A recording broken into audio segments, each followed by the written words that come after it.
ਤੁਸੀਂ ਸੁਣ ਰਹੇ ਹੋ ਨਾਨਕ ਸਿੰਘ ਦਾ ਨੋਵਲ ਪਿਆਰ ਦੀ ਦੁਨੀਆ ਅੰਕ 43ਵਾਂ। ਰਾਤੋਂ ਰਾਤ ਦਿੱਲੀ ਵਿੱਚ ਤਲਾਸ਼ੀਆਂ ਤੇ ਗ੍ਰਿਫਤਾਰੀਆਂ ਦੀ ਭਰਮਾਰ ਸ਼ੁਰੂ ਹੋ ਗਈ। ਬੀਮਾ ਕੰਪਨੀ ਦੇ ਏਜੰਟ ਮਿਸਟਰ ਪਟਵਰਧਨ ਨੂੰ ਵੀ ਫੜ ਲਿਆ ਗਿਆ ਸੀ ਤੇ ਉਸ ਦੀ ਕੰਪਨੀ ਨੂੰ ਸਾਰੇ ਮਾਮਲੇ ਦੀ ਸੂਚਨਾ ਦੇ ਦਿੱਤੀ ਗਈ।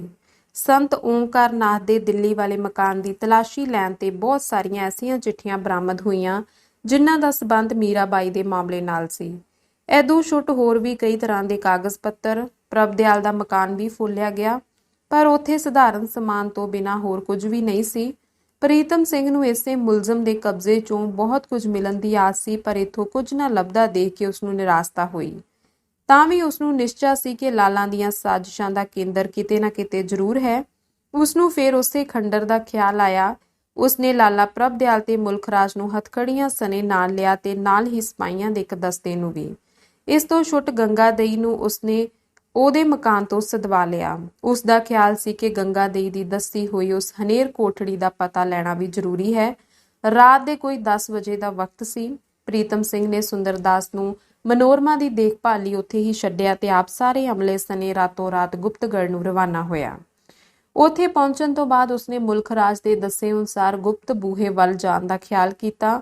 ਇਹ ਥਾਂ ਖੰਡਰ ਦੀ ਇੱਕ ਅਜਿਹੀ ਨੁੱਕਰ ਵਿੱਚ ਸੀ ਜਿਸ ਨੂੰ ਵੇਖਣ ਜਾਂ ਉਸ ਪਾਸੇ ਜਾਣ ਦਾ ਕਿਸੇ ਨੂੰ ਖਿਆਲ ਹੀ ਨਹੀਂ ਸੀ ਆ ਸਕਦਾ। ਇੱਕ ਪੁਰਾਣੀ ਕੰਧ ਦੇ ਓਹਲੇ ਕਰਕੇ ਕੁਝ ਸੁੱਕੀਆਂ ਲੱਕੜਾਂ ਤੇ ਟਹਿਣੀਆਂ ਪਈਆਂ ਸਨ। ਮੁਲਖਰਾਜ ਦੇ ਦੱਸਣ ਤੇ ਉਹਨਾਂ ਨੂੰ ਹਟਾਇਆ ਗਿਆ। ਇਸ ਦੇ ਥੱਲੇ ਇੱਕ ਕੁਝ ਲੰਬੂਤਰੇ ਗੋਲ ਢੰਗ ਦੀ ਸੁਰੰਗ ਜਿਹੀ ਸੀ ਜਿਸ ਦੇ ਅੰਦਰ ਹਨੇਰਾ ਸੀ। ਪ੍ਰੀਤਮ ਸਿੰਘ ਇੱਕ ਹੱਥ ਵਿੱਚ ਭਰੀ ਹੋਈ ਪਿਸਤੌਲ ਤੇ ਦੂਜੇ ਵਿੱਚ ਟਾਰਚ ਲੈ ਕੇ ਗੁਫਾ ਵਿੱਚ ਦਾਖਲ ਹੋਇਆ। ਕੁਝ ਸਿਪਾਹੀਆਂ ਨੂੰ ਬਾਹਰ ਖੜੇ ਕਰਕੇ ਤੇ ਕੁਝ ਨੂੰ ਆਪਣੇ ਮਗਰ ਆਉਣ ਦਾ ਹੁਕਮ ਦੇ ਕੇ ਲਾਲਾ ਤੇ ਮੁਲਖਰਾਜ ਦੋਵੇਂ ਉਸਦੇ ਨਾਲ ਸਨ। ਗੰਗਾ ਦੇਈ ਨੂੰ ਉਸਨੇ ਹਾਲੇ ਬਾਹਰ ਹੀ ਰਹਿਣ ਦਿੱਤਾ ਤੇ ਉਸਨੂੰ ਕਿਹਾ ਕਿ ਲੋੜ ਪੈਣ ਤੇ ਉਸਨੂੰ ਅੰਦਰ ਸੱਦ ਲਿਆ ਜਾਵੇਗਾ, ਕਿਉਂਕਿ ਅਜਿਹੀ ਖਤਰੇ ਵਾਲੀ ਥਾਵੇਂ ਕਿਸੇ ਤੀਵੀ ਨੂੰ ਲੈ ਜਾਣਾ ਉਸਨੇ ਹਾਲੇ ਮੁਨਾਸਿਬ ਨਾ ਸਮਝਿਆ। ਉਹ ਹਜੇ ਮਸੇ 20-25 ਕਦਮ ਹੀ ਗਿਆ ਸੀ ਕਿ ਬਾਹਰੋਂ ਉਸਨੂੰ ਠਾਹ ਦੀ ਆਵਾਜ਼ ਆਈ, ਜਿਵੇਂ ਕਿਸੇ ਨੇ ਪਿਸਤੌਲ ਦਾ ਫਾਇਰ ਕੀਤਾ ਹੈ। ਨਾਲ ਹੀ ਕੁਝ ਰੌਲਾ ਗੋਲਾ ਸੁਣਾਈ ਦਿੱਤਾ, ਜਿਸ ਤਰ੍ਹਾਂ ਕੋਈ ਕਹਿ ਰਿਹਾ ਹੋਵੇ, ਫੜੋ ਆ ਗਿਆ। ਉਹ ਪਿਛਲੇ ਪੈਰੀ ਬਾਹਰ ਨਿਕਲਿਆ। ਬਾਹਰ ਉਸਨੇ ਜੋ ਕੁਝ ਡਿੱਠਾ ਉਸ ਨਾਲ ਪ੍ਰੀਤਮ ਸਿੰਘ ਦੀਆਂ ਅੱਖਾਂ ਅੱਗੇ ਹਨੇਰਾ ਆ ਗਿਆ। ਗੰਗਾ ਦੇਈ ਧਰਤੀ ਤੇ ਲੇਟਦੀ ਹੋਈ ਦਮ ਤੋੜ ਰਹੀ ਸੀ। ਪਿਸਤੌਲ ਦੀ ਗੋਲੀ ਉਸਦੀ ਵੱਖੀ ਚੋਂ ਪਾਰ ਹੋ ਕੇ ਫੇਫੜੇ ਵਿੰਨ ਗਈ। ਕੱਪੜੇ ਉਹਦੇ ਲਹੂ ਨਾਲ ਲੱਥਪੱਥ ਸਨ। ਉਧਰ ਕੁਝ ਸਿਪਾਹੀਆਂ ਨੇ ਦੂਰ ਜਾਂਦੇ ਹੋਏ ਕਿਸੇ ਆਦਮੀ ਦਾ ਪਿੱਛਾ ਕੀਤਾ, ਜਿਸ ਨੇ ਨਸਦਿਆਂ ਪਿੱਛੇ ਆਉਂਦਿਆਂ ਉੱਤੇ 3-4 ਫਾਇਰ ਕੀਤੇ, ਪਰ ਕੁਝ ਖੰਡਰ ਦੀਆਂ ਕੰਧਾਂ ਤੇ ਕੁਝ ਹਨੇਰਾ ਹੋਣ ਕਰਕੇ ਕਿਸੇ ਸਿਪਾਹੀ ਨੂੰ ਗੋਲੀ ਨਾ ਵੱਜੀ। ਖੂਨੀ ਦਾ ਪਿਸਤੌਲ ਸ਼ਾਇਦ ਖਾਲੀ ਹੋ ਚੁੱਕਾ ਸੀ, ਜਿਸ ਲਈ ਸਿਪਾਹੀਆਂ ਨੇ ਨਿਚੱਕ ਹੋ ਕੇ ਉਸ ਦਾ ਪਿੱਛਾ ਕੀਤਾ ਤੇ ਲਗਭਗ 3 ਫਰਲਾਂਗ ਦੀ ਦੌੜ ਭੱਜ ਤੋਂ ਬਾਅਦ ਉਹਨੂੰ ਜਾ ਢਾਇਆ। ਪ੍ਰੀਤਮ ਸਿੰਘ ਵੀ ਸਿਪਾਹੀਆਂ ਦੇ ਮਗਰੇ ਆ ਰਿਹਾ ਸੀ, ਕਿਉਂਕਿ ਵਿਚਾਰੀ ਗੰਗਾ ਦੇਈ ਦੀ ਦੇਖਭਾਲ ਦੀ ਤਾਂ ਹੁਣ ਲੋੜ ਹੀ ਨਹੀਂ ਸੀ। ਗੋਲੀ ਵੱਜਣ ਤੋਂ ਬਾਅਦ ਉਸਨੂੰ 5-10 ਸਵਾਸ ਹੀ ਆਏ ਤੇ ਉਸਦਾ ਸਰੀਰ ਠੰਡਾ ਹੋ ਗਿਆ। ਸਿਪਾਹੀਆਂ ਨੇ ਖੂਨੀ ਨੂੰ ਕਾਬੂ ਕਰਕੇ ਪ੍ਰੀਤਮ ਸਿੰਘ ਦੇ ਸਾਹਮਣੇ ਪੇਸ਼ ਕੀਤਾ। ਇਹ ਉਹੀ ਚੇਤ ਸਿੰਘ ਸੀ, ਸੰਤ ਓਂਕਾਰ ਨਾਥ ਦਾ ਕਰਿੰਦਾ, ਜਿਹੜਾ ਪੁਲਿਸ ਦੀ ਅੱਖੀ ਕੱਟਾ ਪਾ ਕੇ ਹਿਰਾਸਤ ਵਿੱਚੋਂ ਭੱਜ ਚੱਲਿਆ ਸੀ। ਪ੍ਰੀਤਮ ਸਿੰਘ ਨੂੰ ਗੰਗਾ ਦੇਈ ਦੀ ਮੌਤ ਦਾ ਬਹੁਤ ਅਫਸੋਸ ਹੋਇਆ, ਪਰ ਹੁਣ ਕੀ ਹੋ ਸਕਦਾ ਸੀ। ਵਕਤ ਗੁਆਉਣ ਦਾ ਵੇਲਾ ਨਹੀਂ ਸੀ। ਉਹ ਮੁੜ ਉੱਥੇ ਪੁੱਜਾ। ਉਸਨੇ ਲੋਥ ਨੂੰ ਇੱਕ ਪਾਸੇ ਕਰਕੇ ਢੱਕ ਦਿੱਤਾ ਤੇ ਆਪ ਫਿਰ ਅੱਗੇ ਵਾਂਗ ਉਸ ਖੰਡਰ ਵਿੱਚ ਵੜਨਾ ਸ਼ੁਰੂ ਕੀਤਾ। ਥੋੜੀ ਦੂਰ ਜਾ ਕੇ ਉਸਨੇ ਟਾਰਚ ਦੀ ਮਦਦ ਨਾਲ ਇੱਕ ਵੱਡਾ ਸਾਰਾ ਦਰਵਾਜ਼ਾ ਦੇਖਿਆ, ਜਿਸ ਦਾ ਬੂਹਾ ਅੰਦਰੋਂ ਵੱਜਾ ਹੋਇਆ ਸੀ। ਮੁਲਖਰਾਜ ਨੇ ਦੱਸਿਆ ਕਿ ਇਹ ਗੁਪਤਗੜ੍ਹ ਦਾ ਅਸਲੀ ਦਰਵਾਜ਼ਾ ਹੈ। ਪਾਸ ਖੜੋਤਾ ਲਾਲਾ ਭਾਵੇਂ ਅੱਖਾਂ ਦੀਆਂ ਘੂਰੀਆਂ ਨਾਲ ਮੁਲਖਰਾਜ ਨੂੰ ਬਥੇਰਾ ਰੋਕਦਾ ਰਿਹਾ, ਪਰ ਹੁਣ ਇਸ ਦਾ ਕੀ ਲਾਭ ਹੋ ਸਕਦਾ ਸੀ। ਬੂਹਾ ਹੋਰ ਕਿਸੇ ਤਰ੍ਹਾਂ ਨਾ ਖੁੱਲਦਾ ਵੇਖ ਕੇ ਬੰਦੂਕਾਂ ਦੇ ਕੁੰਦਿਆਂ ਨਾਲ ਤੋੜ ਦਿੱਤਾ ਗਿਆ। ਅੰਦਰ ਇੱਕ ਬਹੁਤ ਡੂੰਘਾ ਤਹਿਖਾਨਾ ਸੀ। ਹੁਣ ਪ੍ਰੀਤਮ ਸਿੰਘ ਨੂੰ ਯਕੀਨ ਹੋ ਗਿਆ ਕਿ ਇਹ ਥਾਂ ਕੋਈ ਸਧਾਰਨ ਥਾਂ ਨਹੀਂ ਸੀ, ਪਰ ਜਦ ਉਸਨੇ ਤਹਿਖਾਨੇ ਵਿੱਚ ਦੂਰ ਤੋੜੀ ਜਾ ਕੇ ਕਿਸੇ ਆਦਮੀ ਦਾ ਓਪਰੇ ਮਨੁੱਖ ਨੂੰ ਉੱਥੇ ਨਾ ਡਿੱਠਾ ਤਾਂ ਉਸਨੂੰ ਸ਼ੱਕ ਪੈ ਗਿਆ ਕਿ ਇਸ ਗੁਪਤਗੜ੍ਹ ਨੂੰ ਜ਼ਰੂਰ ਕੋਈ ਹੋਰ ਵੀ ਗੁਪਤ ਰਸਤਾ ਹੈ। ਹੋ ਸਕਦਾ ਹੈ ਉਸਦੇ ਅੰਦਰ ਆਉਣ ਕਰਕੇ ਇੱਥੇ ਰਹਿਣ ਵਾਲੇ ਉਸ ਦੀਆਂ ਅੱਖਾਂ ਵਿੱਚ ਕੱਟਾ ਪਾ ਕੇ ਨਿਕਲ ਜਾਣ। ਉਸਨੇ ਪਿਸਤੌਲ ਦੀ ਨਾਲੀ ਮੁਲਖਰਾਜ ਦੀ ਪੁੜਪੜੀ ਨੂੰ ਛੁਹਾ ਕੇ ਰੋਬ ਨਾ ਕਿਹਾ, ਜਲਦੀ ਦੱਸ ਇਸ ਦਾ ਦੂਸਰਾ ਰਸਤਾ ਕਿਹੜਾ ਹੈ, ਨਹੀਂ ਤਾਂ ਇੱਕੋ ਗੋਲੀ ਨਾਲ ਤੇਰੀ ਅਲਖ ਮੁਕਾ ਦਿਆਂਗਾ। ਮੁਲਖਰਾਜ ਡਰ ਕੇ ਉੱਥੇ ਹੀ ਬੈਠ ਗਿਆ ਤੇ ਹੱਥ ਜੋੜ ਕੇ ਬੋਲਿਆ, ਜਨਾਬ ਮਾਰੋ ਨਾ, ਦੱਸਦਾ ਹਾਂ। ਤੇ ਉਸਨੇ ਚੋਰ ਦਰਵਾਜ਼ੇ ਦਾ ਪਤਾ ਦੱਸ ਦਿੱਤਾ। ਸੁਣ ਕੇ ਪ੍ਰੀਤਮ ਸਿੰਘ ਹੱਕਾ ਬੱਕਾ ਰਹਿ ਗਿਆ ਜਦ ਉਸਨੂੰ ਪਤਾ ਲੱਗਾ ਕਿ ਚੋਰ ਰਸਤਾ ਉਸ 2 ਮੰਜ਼ਲੇ ਮਕਾਨ ਦੇ ਵਿੱਚੋਂ ਹੈ ਜਿੱਥੇ ਮਨੋਰਮਾ ਨੇ ਨਦੀ ਵਿੱਚ ਛਾਲ ਮਾਰੀ ਸੀ। ਉਸਨੇ ਆਪਣੇ ਨਾਲ ਦੇ ਸਿਪਾਹੀਆਂ ਵਿੱਚੋਂ 4 ਨੂੰ, ਜਿਨ੍ਹਾਂ ਕੋਲ ਭਰੀਆਂ ਹੋਈਆਂ ਬੰਦੂਕਾਂ ਸਨ, ਮੁਲਕ ਰਾਜ ਦੇ ਨਾਲ ਭੇਜ ਦਿੱਤਾ ਤੇ ਚੇਤਾਵਨੀ ਕਰ ਦਿੱਤੀ ਕਿ ਇਸ ਦੇ ਦੱਸੇ ਥਾਂ ਦਾ ਬੜਾ ਚੌਕਸੀ ਨਾਲ ਪਹਿਰਾ ਰੱਖਣ ਤੇ ਜੇ ਕੋਈ ਆਦਮੀ ਉੱਥੋਂ ਨਿਕਲਦਾ ਜਾਂ ਦੂਰ ਨੇੜੇ ਜਾਂਦਾ ਨਜ਼ਰੀ ਪਵੇ ਤਾਂ ਝੱਟ ਗ੍ਰਿਫਤਾਰ ਕਰ ਲਿਆ ਜਾਵੇ। ਜੇ ਕੋਈ ਨੱਸਣ ਦੀ ਕੋਸ਼ਿਸ਼ ਕਰੇ ਤਾਂ ਬਿਨਾਂ ਝਿਜਕ ਫਾਇਰ ਕਰ ਦਿੱਤਾ ਜਾਵੇ। ਇਸ ਤੋਂ ਬਾਅਦ ਮੁਲਕ ਰਾਜ ਨੂੰ ਇੱਕ ਸਿਪਾਹੀ ਨਾਲ ਮੁੜ ਇੱਥੇ ਭੇਜ ਦਿੱਤਾ ਜਾਵੇ। ਸਿਪਾਹੀ ਮੁਲਕ ਰਾਜ ਦੀ ਹੱਥਕੜੀ ਦੀ ਸੰਗਲੀ ਫੜ ਕੇ ਉਹਨੂੰ ਮੁੜ ਉਸ ਰਸਤੇ ਜਿਸ ਥਾਣੀ ਆਏ ਸਨ ਬਾਹਰ ਲੈ ਤੁਰੇ। ਇਧਰ ਪ੍ਰੀਤਮ ਸਿੰਘ ਆਪਣੇ ਸਾਥੀਆਂ ਸਣੇ ਤਹਿਖਾਨੇ ਵਿੱਚ ਅਗਾਂਹ ਵਧਿਆ। ਬਹੁਤ ਸਾਰਾ ਰਸਤਾ ਲੰਘ ਜਾਣ ਤੋਂ ਬਾਅਦ ਉਹ ਇੱਕ ਅਜਿਹੇ ਕਮਰੇ ਵਿੱਚ ਪੁੱਜਾ ਜਿੱਥੇ ਇੱਕ ਮੇਜ਼ ਉੱਤੇ ਕੁਝ ਰਜਿਸਟਰ ਤੇ ਕਾਗਜ਼ ਪੱਤਰ ਪਏ ਸਨ। ਕੋਲ ਹੀ ਇੱਕ ਵੱਡੀ ਸਾਰੀ ਲਾਲਟੇਨ ਬੁਝੀ ਹੋਈ ਸੀ। ਇੱਕ ਸਿਪਾਹੀ ਤੋਂ ਮਾਚਿਸ ਦੀ ਡੱਬੀ ਲੈ ਕੇ ਉਸਨੇ ਲੈਂਪ ਜਗਾ ਲਈ। ਕਮਰੇ ਵਿੱਚ ਚਾਨਣ ਹੋ ਗਿਆ। ਪਤਾ ਲੱਗਾ ਇਹ ਦਫ਼ਤਰ ਦਾ ਕਮਰਾ ਹੈ। ਸਭ ਤੋਂ ਪਹਿਲਾਂ ਦਫ਼ਤਰ ਦੇ ਕਾਗਜ਼ ਪੱਤਰ ਫੋਲੇ ਗਏ, ਜਿਨ੍ਹਾਂ ਵਿੱਚੋਂ ਬਹੁਤ ਸਾਰੀਆਂ ਚਿੱਠੀਆਂ ਅਜਿਹੀਆਂ ਨਿਕਲੀਆਂ ਜਿਹੜੀਆਂ ਇਸ ਮਾਮਲੇ ਨਾਲ ਸੰਬੰਧ ਰੱਖਦੀਆਂ ਸਨ। ਪ੍ਰੀਤਮ ਸਿੰਘ ਨੇ ਇਹਨਾਂ ਸਭਨਾਂ ਨੂੰ ਕਬਜ਼ੇ ਵਿੱਚ ਲੈ ਲਿਆ। ਇਸ ਤੋਂ ਬਾਅਦ ਉਸ ਦੇ ਨਾਲ ਲੱਗਦੇ ਇੱਕ ਹੋਰ ਕਮਰੇ ਦੀ ਫੋਲਾਫਾਲੀ ਕੀਤੀ ਗਈ, ਪਰ ਉਸ ਵਿੱਚੋਂ ਕੋਈ ਮਤਲਬ ਦੀ ਚੀਜ਼ ਨਾ ਲੱਭੀ। ਇਸ ਕਮਰੇ ਦੇ ਖੱਬੇ ਪਾਸੇ ਇੱਕ ਹੋਰ ਛੋਟਾ ਜਿਹਾ ਕਮਰਾ ਸੀ ਤੇ ਉਹ ਲਗਭਗ ਸਖਣਾ ਸੀ। ਇੱਕ ਪਾਸੇ ਸਿਰਫ ਇੱਕ ਲੱਕੜ ਦਾ ਵੱਡਾ ਸਾਰਾ ਸੰਦੂਕ ਪਿਆ ਸੀ ਜਿਸ ਨੂੰ ਕੋਈ ਕੁੰਜੀ ਜਿੰਦਰਾ ਨਹੀਂ ਸੀ। ਖੋਲਣ ਤੇ ਵੇਖਿਆ ਗਿਆ ਉਹ ਖਾਲ ਮੁਖਾਲੀ ਸੀ। ਪ੍ਰੀਤਮ ਸਿੰਘ ਸੰਦੂਕ ਤੇ ਬੈਠ ਗਿਆ ਤੇ ਸਿਪਾਹੀਆਂ ਨੂੰ ਹੁਕਮ ਦਿੱਤਾ ਕਿ ਲੈਂਪ ਦੀ ਸਹਾਇਤਾ ਨਾਲ ਹਰ ਪਾਸੇ ਦੀ ਚੰਗੀ ਤਰ੍ਹਾਂ ਦੇਖਭਾਲ ਕੀਤੀ ਜਾਵੇ। ਸੰਦੂਕ ਤੇ ਬੈਠਿਆਂ ਪ੍ਰੀਤਮ ਸਿੰਘ ਸਹਿਜ ਨਾਲ ਦੋਵੇਂ ਪੈਰ ਹਿਲਾ ਰਿਹਾ ਸੀ। ਜੋ ਬੂਟ ਦੀ ਅੱਡੀ ਭੁੰਜੇ ਵੱਜਣ ਨਾਲ ਉਸਨੂੰ ਕੁਝ ਇਸ ਤਰ੍ਹਾਂ ਦੀ ਆਵਾਜ਼ ਆਈ ਜਿਵੇਂ ਫੱਟਿਆਂ ਦੀ ਪੋਲੀ ਛੱਤ ਦੀ ਹੁੰਦੀ ਹੈ। ਉਸਨੇ ਬੂਟ ਨੂੰ ਹੋਰ ਜ਼ੋਰ ਦੀ ਮਾਰਿਆ ਤਾਂ ਉਸਨੂੰ ਨਿਸ਼ਚਾ ਹੋ ਗਿਆ ਕਿ ਇਸ ਦੇ ਹੇਠਾਂ ਕੋਈ ਪੋਲ ਹੈ। ਉਸਨੇ ਪ੍ਰਭਦਿਆਲ ਨੂੰ ਪੁੱਛਿਆ, ਇਸ ਦੇ ਹੇਠਾਂ ਕੀ ਹੈ? ਲਾਲਾ ਸਹਿਮ ਕੇ ਖੜੋਤਾ ਰਿਹਾ। ਉਹ ਕੰਬ ਰਿਹਾ ਸੀ। ਪ੍ਰੀਤਮ ਸਿੰਘ ਨੇ ਦੁਬਾਰਾ ਕਿਹਾ, ਲਾਲਾ, ਤੈਨੂੰ ਬਿਨਾਂ ਹੀਲ ਹੁਜਤ ਸਭ ਕੁਝ ਦੱਸ ਦੇਣਾ ਚਾਹੀਦਾ ਹੈ। ਹੁਣ ਜਦ ਮੈਂ ਇੱਥੇ ਆ ਪਹੁੰਚਿਆ ਹਾਂ ਤਾਂ ਤੇਰਾ ਮੁੱਕਰਨਾ ਫਜ਼ੂਲ ਹੈ। ਹਾਂ, ਦੱਸ ਇਸ ਦੇ ਥੱਲੇ ਕੀ ਹੈ? ਨਹੀਂ ਤਾਂ ਕਹਿੰਦਿਆਂ ਉਸਨੇ ਪਿਸਤੌਲ ਦੀ ਨਾਲੀ ਉਸਦੇ ਮੱਥੇ ਵੱਲ ਸੇਧ ਦਿੱਤੀ। ਉਸਨੇ ਡਰਦਿਆਂ ਕਿਹਾ, ਜੀ ਇਸ ਥੱਲੇ ਇੱਕ ਤਹਿਖਾਨਾ ਹੈ ਤੇ ਇਸ ਦਾ ਰਸਤਾ ਇਸ ਥਾਂ ਹੈ ਜਿੱਥੇ ਤੁਸੀਂ ਬੈਠੇ ਹੋ। ਸੰਦੂਕ ਝਟਪਟ ਹਟਾਇਆ ਗਿਆ ਤੇ ਉਸਦੇ ਹੇਠਾਂ ਇੱਕ ਤਾਕੀ ਕੋਈ 2 ਫੁੱਟ ਚੌੜੀ ਤੇ ਇੰਨੀ ਹੀ ਲੰਬੀ ਨਿਕਲੀ ਜਿਹੜੀ ਵੱਜੀ ਹੋਈ ਸੀ। ਉਸ ਨੂੰ ਖੋਲਣ ਦੀ ਕੋਸ਼ਿਸ਼ ਕੀਤੀ ਗਈ ਪਰ ਕਿਸੇ ਤੋਂ ਨਾ ਖੁੱਲੀ ਅਤੇ ਲਾਲਾ ਨੇ ਹੀ ਇਹਨੂੰ ਕਿਸੇ ਜੁਗਤ ਨਾਲ ਖੋਲਿਆ। ਇਸ ਦੇ ਥੱਲੇ ਇੱਕ ਪੌੜੀ ਸੀ ਜਿਸ ਥਾਣੀ ਲੈਂਪ ਦਾ ਚਾਨਣ ਕਰਕੇ ਸਾਰੇ ਹੇਠਾਂ ਉਤਰ ਗਏ। ਲਾਲਾ ਨੂੰ ਵੀ ਉਤਾਰ ਲਿਆ ਗਿਆ। ਥੱਲੇ ਵੀ ਹਨੇਰਾ ਸੀ ਪਰ ਲੈਂਪ ਇਹਨਾਂ ਦੇ ਕੋਲ ਹੈ ਸੀ। ਇਹ ਇੱਕੋ ਵੱਡਾ ਸਾਰਾ ਦਲਾਨ ਸੀ ਜਿਸ ਦੇ ਵਿਚਕਾਰ ਫੱਟਿਆਂ ਦੀ 8 ਫੁੱਟ ਉੱਚੀ ਕੰਧ ਕਰਕੇ ਉਹਨੂੰ 2 ਹਿੱਸਿਆਂ ਵਿੱਚ ਵੰਡਿਆ ਗਿਆ ਸੀ। ਇੱਕ ਵਿੱਚੋਂ ਦੂਸਰੇ ਹਿੱਸੇ ਵਿੱਚ ਜਾਣ ਲਈ ਇਸੇ ਲੱਕੜ ਦੀ ਕੰਧ ਵਿੱਚ ਇੱਕ ਤਾਕੀ ਬਣੀ ਹੋਈ ਸੀ। ਉਰਲੇ ਪਾਸੇ ਲੱਕੜ ਦੇ ਛੋਟੇ ਖੋਖੇ ਇੱਕ ਕਿਤਾਰ ਵਿੱਚ ਚਿਣੇ ਹੋਏ ਸਨ। ਇੱਕ ਹਥੌੜੀ, ਕੁਝ ਕਿੱਲੇ ਤੇ ਲੋਹੇ ਦੀਆਂ ਪੱਤਰੀਆਂ ਤੋਂ ਛੋਟੋ ਉੱਥੇ ਹੋਰ ਕੋਈ ਚੀਜ਼ ਨਹੀਂ। ਤਾਕੀ ਖੋਲ ਕੇ ਜਦ ਦੂਸਰੇ ਹਿੱਸੇ ਵਿੱਚ ਪਹੁੰਚੇ ਤਾਂ ਉੱਥੇ 2 ਭਾਰੇ ਲੱਕੜ ਦੇ ਸੰਦੂਕ ਦੇਖੇ ਗਏ ਜਿਨ੍ਹਾਂ ਨੂੰ ਮੋਟੇ ਜੰਦਰੇ ਵੱਜੇ ਹੋਏ ਸਨ। ਪ੍ਰੀਤਮ ਸਿੰਘ ਸਮਝ ਗਿਆ ਕਿ ਇਹਨਾਂ ਸੰਦੂਕਾਂ ਵਿੱਚ ਜ਼ਰੂਰ ਕੋਈ ਭੇਦ ਭਰੀ ਚੀਜ਼ ਹੋਵੇਗੀ। ਇਸ ਵੇਲੇ ਤੀਕ ਮੁਲਕ ਰਾਜ ਵੀ ਚੋਰ ਦਰਵਾਜ਼ਾ ਦੱਸ ਕੇ ਸਿਪਾਹੀਆਂ ਸਣੇ ਉੱਥੇ ਮੁੜ ਆਇਆ ਸੀ। ਉਸਨੇ ਮੁਲਕ ਰਾਜ ਨੂੰ ਪੁੱਛਿਆ, ਇਹਨਾਂ ਵਿੱਚ ਕੀ ਹੈ? ਉਹ ਬੋਲਿਆ, ਜੀ ਇਸ ਗੱਲ ਦਾ ਮੈਨੂੰ ਕੋਈ ਪਤਾ ਨਹੀਂ। ਮੈਨੂੰ ਉਸ ਦੂਸਰੇ ਹਿੱਸੇ ਤੀਕ ਹੀ ਆਉਣ ਦਾ ਰਸਤਾ ਮਾਲੂਮ ਸੀ। ਇਸ ਕਮਰੇ ਵਿੱਚ ਮੈਂ ਕਦੇ ਨਹੀਂ ਵੜਿਆ, ਨਾ ਹੀ ਕਦੇ ਮੈਨੂੰ ਪਤਾ ਲੱਗਾ ਕਿ ਇਸ ਵਿੱਚ ਕੀ ਰੱਖਿਆ ਹੋਇਆ ਹੈ। ਇਹਨਾਂ ਦੀਆਂ ਕੁੰਜੀਆਂ ਮੇਰੇ ਖਿਆਲ ਹੈ ਲਾਲਾ ਕੋਲ ਹੀ ਹੋਣਗੀਆਂ। ਲਾਲਾ ਤੋਂ ਪੁੱਛ ਕੀਤੀ ਗਈ ਪਰ ਉਸਨੇ ਕੁਝ ਨਾ ਦੱਸਿਆ। ਆਲੇ ਟੋਲੇ ਕਰਨ ਲੱਗਾ। ਅੰਤ ਪ੍ਰੀਤਮ ਨੇ ਜਦ ਦੇਖਿਆ ਕਿ ਇਸ ਛੋਟੇ ਜਿਹੇ ਕੰਮ ਲਈ ਲਾਲੇ ਨਾਲ ਮੁਫਤ ਵਿੱਚ ਖਪਣਾ ਪਵੇਗਾ ਤਾਂ ਸਿਪਾਹੀ ਨੂੰ ਕਹਿ ਕੇ ਉਸਨੇ ਨਾਲ ਦੇ ਕਮਰੇ ਵਿੱਚੋਂ ਉਹੀ ਹਥੌੜੀ ਮੰਗਾ ਲਈ ਜਿਹੜੀ ਉਹ ਆਉਂਦਾ ਹੋਇਆ ਵੇਖ ਆਇਆ ਸੀ। ਸੰਦੂਕ ਦੇ ਜੰਦਰੇ ਦੀ ਹਥੌੜੇ ਦੀ ਪਹਿਲੀ ਸੱਟ ਵੱਜੀ ਕਿ ਲਾਲਾ ਨੇ ਕੰਬਦਿਆਂ ਹੱਥ ਜੋੜ ਕੇ ਅਰਜ਼ ਕੀਤੀ, ਸਰਦਾਰ ਜੀ, ਮੇਰੀ ਵੱਖਰਿਆਂ ਹੋ ਕੇ ਕਰਜ਼ ਸੁਣ ਲਓ। ਪ੍ਰੀਤਮ ਸਿੰਘ ਨੇ ਉਸਦੀ ਹੱਥਕੜੀ ਦੀ ਸੰਗਲੀ ਸਿਪਾਹੀ ਦੇ ਹੱਥੋਂ ਆਪ ਫੜ ਲਈ ਤੇ ਨੁਕਰੇ ਲੈ ਜਾ ਕੇ ਪੁੱਛਣ ਲੱਗਾ, ਦੱਸ। ਲਾਲਾ ਨੀਵਾਂ ਹੋ ਕੇ ਉਸਦੇ ਪੈਰਾਂ ਤੇ ਝੁਕ ਗਿਆ ਤੇ ਮਿੰਤ ਨਾਲ ਕਹਿਣ ਲੱਗਾ, ਜੇ ਤੁਸੀਂ ਇਹਨਾਂ ਦੋਹਾਂ ਸੰਦੂਕਾਂ ਨੂੰ ਨਾ ਤੋੜੋ ਤਾਂ ਇਸ ਦੇ ਬਦਲੇ ਮੈਂ ਆਪ ਜੀ ਨੂੰ 5000 ਰੁਪਇਆ ਭੇਟ ਕਰ ਸਕਦਾ ਹਾਂ। ਪ੍ਰੀਤਮ ਸਿੰਘ ਨੇ ਹੱਸ ਕੇ ਕਿਹਾ, ਕੁੱਲ 5000? ਲਾਲਾ ਦੇ ਦਿਲ ਨੂੰ ਢਾਰਸ ਹੋਈ। ਉਸਨੇ ਜਰਾ ਦਲੇਰ ਹੋ ਕੇ ਕਿਹਾ, ਅੱਛਾ 10000?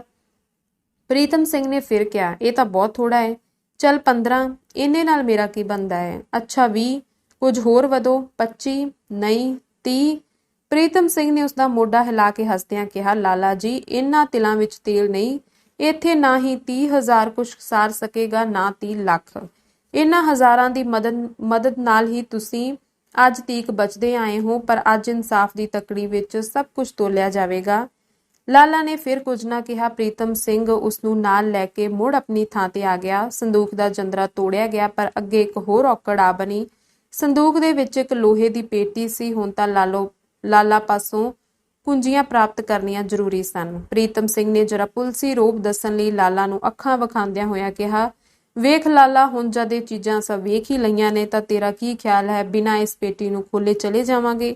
ਤੈਨੂੰ ਮੁਨਾਸਬ ਹੈ ਕਿ ਪੇਟੀ ਦੀਆਂ ਤੇ ਨਾਲ ਦੂਸਰੇ ਸੰਦੂਕ ਦੀਆਂ ਕੁੰਜੀਆਂ ਭਲੀ ਮਾਨਸੀ ਨਾਲ ਮੇਰੇ ਹਵਾਲੇ ਕਰ ਦੇ। ਜੇ ਨਹੀਂ ਮੰਨੇਗਾ ਤਾਂ ਮੇਰੇ ਲਈ ਇੱਕੋ ਢੰਗ ਬਾਕੀ ਹੋਵੇਗਾ ਕਿ ਸਿਪਾਹੀਆਂ ਪਾਸੋਂ ਤੇਰੀ ਮੁਰੰਮਤ ਕਰਵਾਈ ਜਾਵੇ, ਜਿਹੜੀ ਮੈਂ ਚਾਹੁੰਦਾ ਨਹੀਂ, ਕਿਉਂਕਿ ਅੱਗੇ ਇੱਕ ਕਮਜ਼ੋਰ ਤੀਵੀ ਦੇ ਘਸੁੰਨ ਨੇ ਹੀ ਤੇਰੇ ਨੱਕ ਦਾ ਬੁਰਾ ਹਾਲ ਕਰ ਛੱਡਿਆ ਹੈ। ਹਜੇ ਤੀਕ ਵੀ ਤੇਰੀ ਬੰਨੀ ਹੋਈ ਪੱਟੀ ਲਹੂ ਨਾਲ ਲਿਬੜੀ ਹੋਈ ਹੈ। ਸੋ ਤੂੰ ਮੈਨੂੰ ਇਸ ਕੰਮ ਲਈ ਮਜਬੂਰ ਨਾ ਕਰ ਤੇ ਕੁੰਜੀਆਂ ਮੇਰੇ ਹਵਾਲੇ ਕਰ ਦੇ। ਪੇਟੀ ਮੈਂ ਕਿਸੇ ਲੋਹਾਰ ਨੂੰ ਸਦਕੇ ਵੀ ਤੁੜਵਾ ਸਕਦਾ ਹਾਂ, ਪਰ ਕਿਉਂ ਨਾ ਤੂੰ ਮੈਨੂੰ ਇਸ ਖੇਚਲ ਤੋਂ ਤੇ ਆਪਣੇ ਆਪ ਨੂੰ ਬੇਇੱਜ਼ਤੀ ਤੋਂ ਬਚਾ ਲਵੇਂ। ਲਾਲਾ ਨਰਮ ਹੋ ਗਿਆ। ਉਸਨੇ ਪ੍ਰਵਾਨ ਕੀਤਾ ਤੇ 2 ਸਿਪਾਹੀਆਂ ਦੇ ਨਾਲ ਉਸ ਨੂੰ ਉੱਪਰ ਲੈ ਜਾਇਆ ਗਿਆ। ਥੋੜੀ ਜਿਹੀ ਦੇਰ ਬਾਅਦ ਸੰਗਲੀ ਵਿੱਚ ਪਰੋਤਾ ਹੋਇਆ ਕੁੰਜੀਆਂ ਦਾ ਗੁੱਛਾ ਆ ਗਿਆ। ਪ੍ਰੀਤਮ ਸਿੰਘ ਦੇ ਹੁਕਮ ਨਾਲ ਲਾਲਾ ਨੂੰ ਆਪ ਹੀ ਪੇਟੀ ਖੋਲਣੀ ਪਈ। ਅੰਦਰੋਂ ਜੋ ਕੁਝ ਨਿਕਲਿਆ ਉਸ ਨੂੰ ਵੇਖ ਕੇ ਸਭ ਦੀਆਂ ਅੱਖਾਂ ਟੱਡੀਆਂ ਰਹਿ ਗਈਆਂ। ਕੋਈ 5 ਦਰਜਨਾਂ ਨਵੇਂ ਨਕੋਰ ਪਿਸਤੌਲ ਤੇ ਕਈ ਹਜ਼ਾਰ ਕਾਰਤੂਸ, ਇਸ ਤੋਂ ਛੁੱਟ ਬੰਦੂਕਾਂ ਦੇ ਬੇਹਿਸਾਬੇ ਪੁਰਜੇ। ਇਹਨਾਂ ਵਿੱਚੋਂ ਉਹ ਪਿਸਤੌਲ ਵੀ ਨਿਕਲਿਆ ਜਿਹੜਾ ਲਾਲਾ ਨੇ ਮੁਲਕ ਰਾਜ ਨੂੰ ਦਿੱਤਾ ਸੀ ਰੂਪ ਲਾਲ ਦੇ ਘਰ ਵਿੱਚ ਸੁੱਟਣ ਲਈ। ਪ੍ਰੀਤਮ ਸਿੰਘ ਦੇ ਕਹਿਣ ਤੇ ਮੁਲਕ ਰਾਜ ਨੇ ਉਸ ਪਿਸਤੌਲ ਦੀ ਸ਼ਨਾਖਤ ਕੀਤੀ ਤੇ ਇਸ ਸੰਬੰਧੀ ਬਿਆਨ ਲਿਖਾ ਕੇ ਦਸਤਖਤ ਕਰ ਦਿੱਤੇ। ਪ੍ਰੀਤਮ ਸਿੰਘ ਨੇ ਇਸ ਪਿਸਤੌਲ ਉੱਤੇ ਖਾਸ ਨਿਸ਼ਾਨੀ ਕਰ ਦਿੱਤੀ। ਸਭ ਚੀਜ਼ਾਂ ਦੀ ਗਿਣਤੀ ਕਰਕੇ ਉਸ ਨੋਟਬੁੱਕ ਵਿੱਚ ਦਰਜ ਕਰ ਲਈਆਂ। ਲਾਲਾ ਹੋਰੀ ਖੜੇ ਨਾ ਰਹਿ ਸਕੇ, ਇੱਕ ਕੰਧ ਨਾਲ ਢਾਸ ਨਾ ਲਾ ਕੇ ਬੈਠ ਗਏ। ਉਹਨਾਂ ਦੇ ਮੱਥੇ ਤੇ ਦਬਾ-ਦਬ ਤਰੇਲੀਆਂ ਆਉਣ ਲੱਗੀਆਂ। ਸਭ ਚੀਜ਼ਾਂ ਕਬਜ਼ੇ ਵਿੱਚ ਕੀਤੀਆਂ ਗਈਆਂ। ਹੁਣ ਆਈ ਦੂਜੇ ਸੰਦੂਕ ਦੀ ਵਾਰੀ। ਲਾਲਾ ਤੋਂ ਖੁਲਾਣਾ ਤਾਂ ਮੁਸ਼ਕਿਲ ਸੀ, ਕਿਉਂਕਿ ਉਸ ਦੀ ਹਾਲਤ ਹੀ ਆਗਿਆ ਨਹੀਂ ਸੀ ਦਿੰਦੀ। ਪ੍ਰੀਤਮ ਸਿੰਘ ਨੇ ਆਪ ਹੀ ਸੰਦੂਕ ਨੂੰ ਗੁੱਛੇ ਵਿੱਚੋਂ ਜੰਦਰੇ ਦੇ ਮੇਚੇ ਦੀ ਕੁੰਜੀ ਲਾਈ ਤੇ ਖੁੱਲ ਗਿਆ। ਉਸ ਵਿੱਚ ਵੀ ਲੋਹੇ ਦੀ ਪੇਟੀ ਸੀ ਤੇ ਪਹਿਲਾਂ ਨਾਲੋਂ ਬਹੁਤੀ ਵੱਡੀ। ਇਹ ਇੱਕ ਗੱਲ ਨੁਮਾ ਪੇਟੀ ਸੀ ਜਿਸ ਦਾ ਢੱਕਣ ਉਤਾਂਹ ਨੂੰ ਸੰਦੂਕ ਵਾਂਗ ਖੁੱਲਦਾ ਸੀ। ਉਹ ਵੀ ਖੋਲੀ ਗਈ। ਉਸ ਵਿੱਚੋਂ ਜੋ ਕੁਝ ਨਿਕਲਿਆ ਉਹ ਦੂਸਰੇ ਸਿਪਾਹੀਆਂ ਦੇ ਭਾਣੇ ਤਾਂ ਸਧਾਰਨ ਚੀਜ਼ ਸੀ, ਪਰ ਪ੍ਰੀਤਮ ਸਿੰਘ ਲਈ ਇਹ ਪਿਸਤੌਲ ਤੇ ਕਾਰਤੂਸਾਂ ਨਾਲੋਂ ਵੀ ਵਧੇਰੇ ਖਤਰਨਾਕ ਸੀ।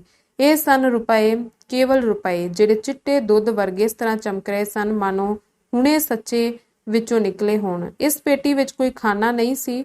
ਅੰਦਰੋਂ ਸਾਫ਼ ਇੱਕ ਚਨੂਕਰੀ ਟੈਂਕੀ ਵਾਂਗ ਸੀ, ਜਿਹੜੀ ਰੁਪਈਆਂ ਨਾਲ ਨਕੋ ਨਕ ਭਰੀ ਹੋਈ ਸੀ, ਮਾਨੋ ਦਾਣਿਆਂ ਦਾ ਕੋਠਾ ਭਰਿਆ ਹੋਵੇ। ਇਹ ਸਭ ਖੋਟੇ ਤੇ ਜਾਲੀ ਸਨ। ਤਲਾਸ਼ੀ ਦੇ ਕਾਨੂੰਨ ਅਨੁਸਾਰ ਪ੍ਰੀਤਮ ਸਿੰਘ ਲਈ ਇਸ ਸਾਰੀ ਮਾਇਆ ਦੀ ਗਿਣਤੀ ਕਰਨੀ ਜ਼ਰੂਰੀ ਸੀ, ਪਰ ਇੰਨਾ ਰੁਪਈਆ ਗਿਣ ਲਈ ਤਾਂ ਅੱਧੀ ਦਿਹਾੜੀ ਚਾਹੀਦੀ ਸੀ ਤੇ ਪ੍ਰੀਤਮ ਸਿੰਘ ਨੇ ਹਜੇ ਹੋਰ ਬਹੁਤ ਸਾਰੇ ਕੰਮ ਕਰਨੇ ਸਨ, ਜਿਨ੍ਹਾਂ ਵਿੱਚ ਜਿੰਨੀ ਦੇਰ ਹੁੰਦੀ ਓਨਾ ਹੀ ਉਸ ਦੇ ਹੱਕ ਵਿੱਚ ਮਾੜਾ ਸੀ। ਸੋ ਉਸਨੇ ਉਦਾਂ ਹੀ ਸਾਰੇ ਰੁਪਏ ਲੱਕੜ ਦੇ ਖੋਖਿਆਂ ਵਿੱਚ ਭਰਵਾ ਲਏ। ਇਸ ਕਮਰੇ ਦੀ ਤਲਾਸ਼ੀ ਦਾ ਕੰਮ ਖਤਮ ਹੋ ਗਿਆ। ਇਸ ਦੇ ਨਾਲ ਹੀ ਪ੍ਰੀਤਮ ਸਿੰਘ ਨੇ ਇੱਕ ਹੋਰ ਬੜਾ ਜ਼ਰੂਰੀ ਕੰਮ ਕਰਨਾ ਸੀ ਤੇ ਉਹ ਸੀ ਇਹਨਾਂ ਨਕਲੀ ਸਿੱਕਿਆਂ ਦੇ ਢਾਲਣ ਵਾਲੀ ਫੌਂਡਰੀ ਦਾ ਪਤਾ ਕੱਢਣਾ, ਨਾਲੇ ਪਿਸਤੌਲਾਂ ਤੇ ਕਾਰਤੂਸਾਂ ਦੀ ਉਪਤ ਖਪਤ ਬਾਰੇ ਸੋਚਣਾ। ਸਿੱਕਿਆਂ ਦੇ ਕਾਰਖਾਨੇ ਬਾਬਤ ਉਸਨੇ ਅਨੁਮਾਨ ਲਾਇਆ ਕਿ ਉਹ ਜ਼ਰੂਰ ਕਿਤੇ ਇੱਥੇ ਨੇੜੇ ਤੇੜੇ ਹੋਵੇਗਾ, ਜਿੱਥੋਂ ਰੁਪਏ ਬਣ ਕੇ ਆਉਂਦੇ ਹਨ ਤੇ ਇਸ ਸਟੋਰ ਵਿੱਚ ਜਮ੍ਹਾਂ ਹੁੰਦੇ ਹਨ। ਪਰ ਪਿਸਤੌਲਾਂ ਤੇ ਉਸਦੇ ਨਾਲ ਦਾ ਸਮਾਨ ਤਾਂ ਸਾਰੇ ਦਾ ਸਾਰਾ ਵਿਦੇਸ਼ੀ ਸੀ। ਹੋਰ ਕਿਸੇ ਕਮਰੇ ਬਾਬਤ ਉਸਨੇ ਮੁਲਕ ਰਾਜ ਪਾਸੋਂ ਪੁੱਛ ਕੀਤੀ, ਪਰ ਉਹ ਕੁਝ ਨਾ ਦੱਸ ਸਕਿਆ। ਲਾਲਾ ਨੇ ਵੀ ਇਨਕਾਰ ਹੀ ਕੀਤਾ। ਅੰਤ ਪ੍ਰੀਤਮ ਸਿੰਘ ਆਪ ਹੱਥ ਵਿੱਚ ਭਰਿਆ ਹੋਇਆ ਪਿਸਤੌਲ ਲੈ ਕੇ ਟਾਰਚ ਦੀ ਮਦਦ ਨਾਲ ਇੱਧਰ-ਉੱਧਰ ਕਿਸੇ ਕਮਰੇ ਦੀ ਭਾਲ ਕਰਨ ਲੱਗਾ। ਉਸ ਨੂੰ ਇੱਕ ਬੰਨਿਓ ਕੁਝ ਲੰਬੂਦਰਾ ਜਿਹਾ ਚਾਨਣ ਅੰਦਰ ਆਉਂਦਾ ਦਿਸਿਆ ਤੇ ਦਿਸ ਕੇ ਬੰਦ ਹੋ ਗਿਆ। ਉਹ ਸਿਪਾਹੀਆਂ ਨੂੰ ਤਕੜਾਈ ਕਰਦਾ ਹੋਇਆ ਇੱਕੋ ਛਲਾਂਗ ਮਾਰ ਕੇ ਉਸ ਜਗ੍ਹਾ ਜਾ ਪੁੱਜਾ। ਇੱਥੇ ਇੱਕ ਛੋਟਾ ਬੂਹਾ ਸੀ, ਜਿਹੜਾ ਪ੍ਰੀਤਮ ਸਿੰਘ ਨੂੰ ਮਾਲੂਮ ਹੋਇਆ ਕਿ ਹੁਣੇ ਕਿਸੇ ਨੇ ਖੋਲ ਕੇ ਫਿਰ ਬੰਦ ਕੀਤਾ ਹੈ। ਉਸਨੇ ਬੂਹੇ ਨੂੰ ਧੱਕਾ ਦਿੱਤਾ ਤੇ ਉਹ ਖੁੱਲ ਗਿਆ। ਉਹ ਜਦ ਦੌੜ ਕੇ ਬਾਹਰ ਨਿਕਲਿਆ ਤਾਂ ਉਸਨੂੰ ਇੱਕ ਪਤਲਾ ਜਿਹਾ ਆਦਮੀ ਕੁਝ ਕੱਛੇ ਮਾਰੀ ਨੱਠਾ ਜਾਂਦਾ ਵਿਖਾਈ ਦਿੱਤਾ। ਪ੍ਰੀਤਮ ਸਿੰਘ ਨੇ ਉਸਦੇ ਮਗਰ ਨਸਦਿਆਂ ਹੋਇਆਂ ਲਲਕਾਰਾ ਮਾਰ ਕੇ ਕਿਹਾ, ਖੜਾ ਰਹਿ ਨਹੀਂ ਤਾਂ ਪਿਸਤੌਲ ਦੀ ਗੋਲੀ ਆਈਓ। ਪਰ ਉਹ ਨਾ ਰੁਕਿਆ। ਪ੍ਰੀਤਮ ਸਿੰਘ ਉਸਦੇ ਮਗਰ ਹੀ ਗਿਆ, ਪਰ ਬਹੁਤ ਕਾਹਲੀ ਨਾਲ ਨਹੀਂ। ਉਸ ਨੂੰ ਪਤਾ ਸੀ ਕਿ ਬੂਹੇ ਤੇ ਸਿਪਾਹੀ ਮੌਜੂਦ ਹਨ ਜਿਹੜੇ ਭਗੌੜੇ ਨੂੰ ਜਾਣ ਨਹੀਂ ਦੇਣਗੇ। ਸੋ ਉਹੀ ਹੋਇਆ। ਭਗੌੜਾ ਜਦ ਪੌੜੀਆਂ ਚੜ੍ਹਦਾ 2 ਮੰਜ਼ਲੇ ਤੇ ਪੁੱਜਾ ਤਾਂ ਅੱਗੋਂ ਝੱਟ ਹੀ ਸਿਪਾਹੀ ਦੇ ਕਾਬੂ ਆ ਗਿਆ। ਪਰ ਬਹੁਤ ਕਾਹਲੀ ਅੱਗੋਂ ਝੱਟ ਹੀ ਸਿਪਾਹੀ ਦੇ ਕਾਬੂ ਆ ਗਿਆ ਤੇ ਉਸ ਪਾਸ ਜਿਹੜੀ ਇੱਕ ਭਾਰੀ ਪੋਟਲੀ ਸੀ ਉਹ ਭੁੰਜੇ ਡਿੱਗ ਪਈ। ਪ੍ਰੀਤਮ ਸਿੰਘ ਦੇ ਹੁਕਮ ਨਾਲ ਸਿਪਾਹੀਆਂ ਨੇ ਉਸ ਨੂੰ ਹੱਥਕੜੀ ਲਾ ਲਈ। ਗੰਢ ਖੋਲ ਕੇ ਵੇਖੀ ਗਈ। ਉਸ ਵਿੱਚ ਉਹੀ ਕੁਝ ਸੀ ਜਿਸ ਦੀ ਪ੍ਰੀਤਮ ਸਿੰਘ ਭਾਲ ਕਰ ਰਿਹਾ ਸੀ, ਅਰਥਾਤ ਨਕਲੀ ਸਿੱਕੇ ਢਾਲਣ ਦੇ ਠੱਪੇ। ਅਸਲ ਵਿੱਚ ਭਗੌੜੇ ਦਾ ਖਿਆਲ ਸੀ ਕਿ ਇਸ ਰਸਤਿਓਂ ਸੁਖਾਲਾ ਹੀ ਨਦੀ ਵਿੱਚ ਛਾਲ ਮਾਰ ਕੇ ਤੇ ਤਰ ਕੇ ਬਚ ਨਿਕਲੇਗਾ। ਉਸਦੇ ਜਾਣੇ ਇਸ ਰਸਤੇ ਦੀ ਕਿਸੇ ਨੂੰ ਖਬਰ ਹੀ ਨਹੀਂ, ਪਰ ਘਰ ਦੇ ਭੇਤੀ ਮੁਲਖਰਾਜ ਨੇ ਸਭ ਕੁਝ ਹੀ ਦੱਸ ਦਿੱਤਾ ਸੀ। ਉਸਨੂੰ ਮੋੜ ਕੇ ਮੁੜ ਤਹਿਖਾਨੇ ਦੇ ਅੰਦਰ ਲਿਆਂਦਾ ਗਿਆ ਤੇ ਉਸ ਤੋਂ ਉਸ ਕਮਰੇ ਦਾ ਪਤਾ ਪੁੱਛਿਆ ਗਿਆ ਜਿਸ ਵਿੱਚੋਂ ਨਿਕਲ ਕੇ ਭੱਜਿਆ ਸੀ। ਥੋੜੇ ਚਿਰ ਦੀ ਧੂੰ ਘਸੀਟ ਤੋਂ ਬਾਅਦ ਉਸਨੂੰ ਦੱਸਣਾ ਹੀ ਪਿਆ। ਉਹ ਪ੍ਰੀਤਮ ਸਿੰਘ ਨੂੰ ਉਸ ਕਮਰੇ ਵਿੱਚ ਲੈ ਗਿਆ ਜਿਹੜਾ ਪਹਿਲੇ ਤਹਿਖਾਨੇ ਦੇ ਨਾਲ ਲੱਗਦਾ ਸੀ। ਇੱਕ ਹੋਰ ਤਹਿਖਾਨਾ ਸੀ। ਇਸ ਵਿੱਚ ਹਨੇਰਾ ਸੀ। ਪ੍ਰੀਤਮ ਨੇ ਟਾਰਚ ਦੇ ਚਾਨਣ ਨਾਲ ਅੰਦਰਲਾ ਹਾਲ ਹਵਾਲ ਵੇਖਿਆ। ਇੱਥੇ ਨਕਲੀ ਸਿੱਕੇ ਢਾਲਣ ਦੀ ਫੌਂਡਰੀ ਮੌਜੂਦ ਸੀ। ਕਿਤੇ ਕੱਚੀ ਧਾਨ ਦਾ ਢੇਰ ਲੱਗਾ ਪਿਆ ਸੀ, ਕਿਤੇ ਢਲੇ ਹੋਏ ਪਰ ਠੱਪੇ ਤੋਂ ਬਿਨਾਂ ਰੁਪਈਆਂ ਨਾਲ ਲੱਕੜਾਂ ਦੀਆਂ ਪੇਟੀਆਂ ਭਰੀਆਂ ਪਈਆਂ ਸਨ, ਕਿਤੇ ਧਾਂਤਾਂ ਗਾਲਣ ਵਾਲੀਆਂ ਭੱਠੀਆਂ ਕੁਠਾਲੀਆਂ ਤੇ ਕਿਤੇ ਹਥਿਆਰ ਖਿਲਰੇ ਹੋਏ ਸਨ। ਇੱਕ ਨੁਕਰੇ ਕੋਲਿਆਂ ਦਾ ਢੇਰ ਲੱਗਾ ਹੋਇਆ ਸੀ। ਇਸ ਵੇਲੇ ਦਿਨ ਚੜ੍ਹ ਆਇਆ ਸੀ। ਇਹ ਸਭ ਕੁਝ ਵੇਖ ਕੇ ਪ੍ਰੀਤਮ ਸਿੰਘ ਬਾਹਰ ਆ ਗਿਆ ਤੇ ਉਸਨੇ ਇੱਕ ਸਿਪਾਹੀ ਨੂੰ ਥਾਣੇ ਭੇਜ ਕੇ 2 ਦਰਜਨ ਹੋਰ ਸਿਪਾਹੀ ਤੇ ਠੇਲਾ ਮੰਗਵਾ ਲਏ ਤਾਂ ਜੋ ਇਸ ਸਾਰੇ ਸਮਾਨ ਨੂੰ ਲਦਵਾ ਕੇ ਮਾਲਖਾਨੇ ਲੈ ਜਾਇਆ ਜਾਵੇ। 2 ਘੰਟਿਆਂ ਦੀ ਉਡੀਕ ਮਗਰੋਂ ਜਦ ਠੇਲੇ ਸਮੇਤ ਹੋਰ ਸਿਪਾਹੀ ਆ ਗਏ ਤਾਂ ਸਭ ਸਮਾਨ ਇੱਥੋਂ ਤੱਕ ਕੋਲੇ ਲੱਕੜਾਂ ਪੇਟੀਆਂ ਵਿੱਚ ਭਰਨਾ ਸ਼ੁਰੂ ਕੀਤਾ ਗਿਆ। ਪੇਟੀਆਂ ਕਿਤੋਂ ਲਿਆਉਣ ਦੀ ਲੋੜ ਨਹੀਂ ਸੀ, ਉੱਥੇ ਬਥੇਰੀਆਂ ਪਈਆਂ ਸਨ। ਇਹ ਕੰਮ ਖਤਮ ਹੋਣ ਤੇ ਪ੍ਰੀਤਮ ਸਿੰਘ ਨੇ ਮੁਲਜ਼ਮਾਂ ਨੂੰ ਸਿਪਾਹੀਆਂ ਨਾਲ ਹਵਾਲਾਤਾਂ ਤੇ ਭੇਜ ਦਿੱਤਾ ਤੇ ਤਲਾਸ਼ੀ ਤੋਂ ਪ੍ਰਾਪਤ ਹੋਏ ਮਾਲ ਨੂੰ ਪੇਟੀਆਂ ਵਿੱਚ ਬੰਦ ਕਰਕੇ ਉੱਤੇ ਸੀਲਾਂ ਲਾ ਦਿੱਤੀਆਂ ਗਈਆਂ। ਫਿਰ ਦੂਸਰੇ ਸਿਪਾਹੀਆਂ ਨੂੰ ਸੌਂਪ ਕੇ ਸਭ ਕਾਸੇ ਨੂੰ ਮਾਲਖਾਨੇ ਵਿੱਚ ਭੇਜ ਦਿੱਤਾ ਤੇ ਵਿਚਾਰੀ ਗੰਗਾ ਦੇਈ ਦੀ ਲੋਥ ਨੂੰ ਸਰਕਾਰੀ ਹਸਪਤਾਲ ਵਿੱਚ। ਜਦੋਂ ਇਸ ਕੰਮੋਂ ਵਿਹਲਾ ਹੋ ਗਿਆ ਤਾਂ ਸਭ ਤੋਂ ਪਹਿਲਾਂ ਉਹ ਪੁਲਿਸ ਕਪਤਾਨ ਦੇ ਬੰਗਲੇ ਪੁੱਜਾ, ਕਿਉਂਕਿ ਉਸਨੇ ਇੱਕ ਸਬ ਇੰਸਪੈਕਟਰ ਤੋਂ 2 ਸਿਪਾਹੀਆਂ ਦੇ ਵਾਰੰਟ ਗ੍ਰਿਫਤਾਰੀ ਜਾਰੀ ਕਰਾਉਣੇ ਸਨ, ਜਿਨ੍ਹਾਂ ਲਈ ਆਲਾ ਅਫਸਰ ਦੀ ਮਨਜ਼ੂਰੀ ਲੈਣੀ ਜ਼ਰੂਰੀ ਸੀ। ਪੁਲਿਸ ਕਪਤਾਨ ਨੇ ਜਦ ਪ੍ਰੀਤਮ ਸਿੰਘ ਦੀ ਜ਼ੁਬਾਨੀ ਉਸਦੀ ਹੁਣ ਤੱਕ ਦੀ ਕਾਰਵਾਈ ਸੁਣੀ ਤਾਂ ਖੁਸ਼ੀ ਨਾਲ ਉਛਲ ਪਿਆ। ਇਸ ਤੋਂ ਥੋੜੀ ਦੇਰ ਬਾਅਦ ਉਹ ਸਬ ਇੰਸਪੈਕਟਰ ਜਿਸਨੇ ਲਾਲਾ ਪ੍ਰਭਦਿਆਲ ਨਾਲ ਮਿਲ ਕੇ ਰੂਪਲਾਲ ਨੂੰ ਝੂਠੀ ਮੂਠੀ ਪਿਸਤੌਲ ਇਸ ਦੇ ਘਰੋਂ ਬਰਾਮਦ ਕਰਾ ਕੇ ਗ੍ਰਿਫਤਾਰ ਕੀਤਾ ਸੀ ਤੇ ਫਿਰ ਛੱਡ ਦਿੱਤਾ ਸੀ, ਦੋਹਾਂ ਸਿਪਾਹੀਆਂ ਸਣੇ ਗ੍ਰਿਫਤਾਰ ਕਰ ਲਿਆ ਗਿਆ। ਇਸ ਵੇਲੇ ਪ੍ਰੀਤਮ ਸਿੰਘ ਨੂੰ ਥਾਣਿਓਂ ਖਬਰ ਮਿਲੀ ਕਿ ਉਸਦੇ ਜਾਰੀ ਕੀਤੇ 2 ਵਾਰੰਟਾਂ ਦੇ ਆਧਾਰ ਤੇ ਅੰਮ੍ਰਿਤਸਰੋਂ 2 ਅਸਾਮੀਆਂ ਗ੍ਰਿਫਤਾਰ ਕਰਕੇ ਲਿਆਂਦੀਆਂ ਗਈਆਂ ਹਨ, ਜਿਨ੍ਹਾਂ ਵਿੱਚੋਂ ਇੱਕ ਤਾਂ ਸੀ ਉਹੀ ਸੰਤ ਓਂਕਾਰ ਨਾਥ ਤੇ ਦੂਸਰਾ ਸੀ ਪ੍ਰੀਤਮ ਸਿੰਘ ਦਾ ਪਿਤਾ, ਜਿਸ ਦੀ ਗ੍ਰਿਫਤਾਰੀ ਲਈ ਵਾਰੰਟ ਕਿਸੇ ਹੋਰ ਨੇ ਨਹੀਂ ਸੀ ਜਾਰੀ ਕੀਤੇ, ਖੁਦ ਉਸਦੇ ਪੁੱਤਰ ਨੇ।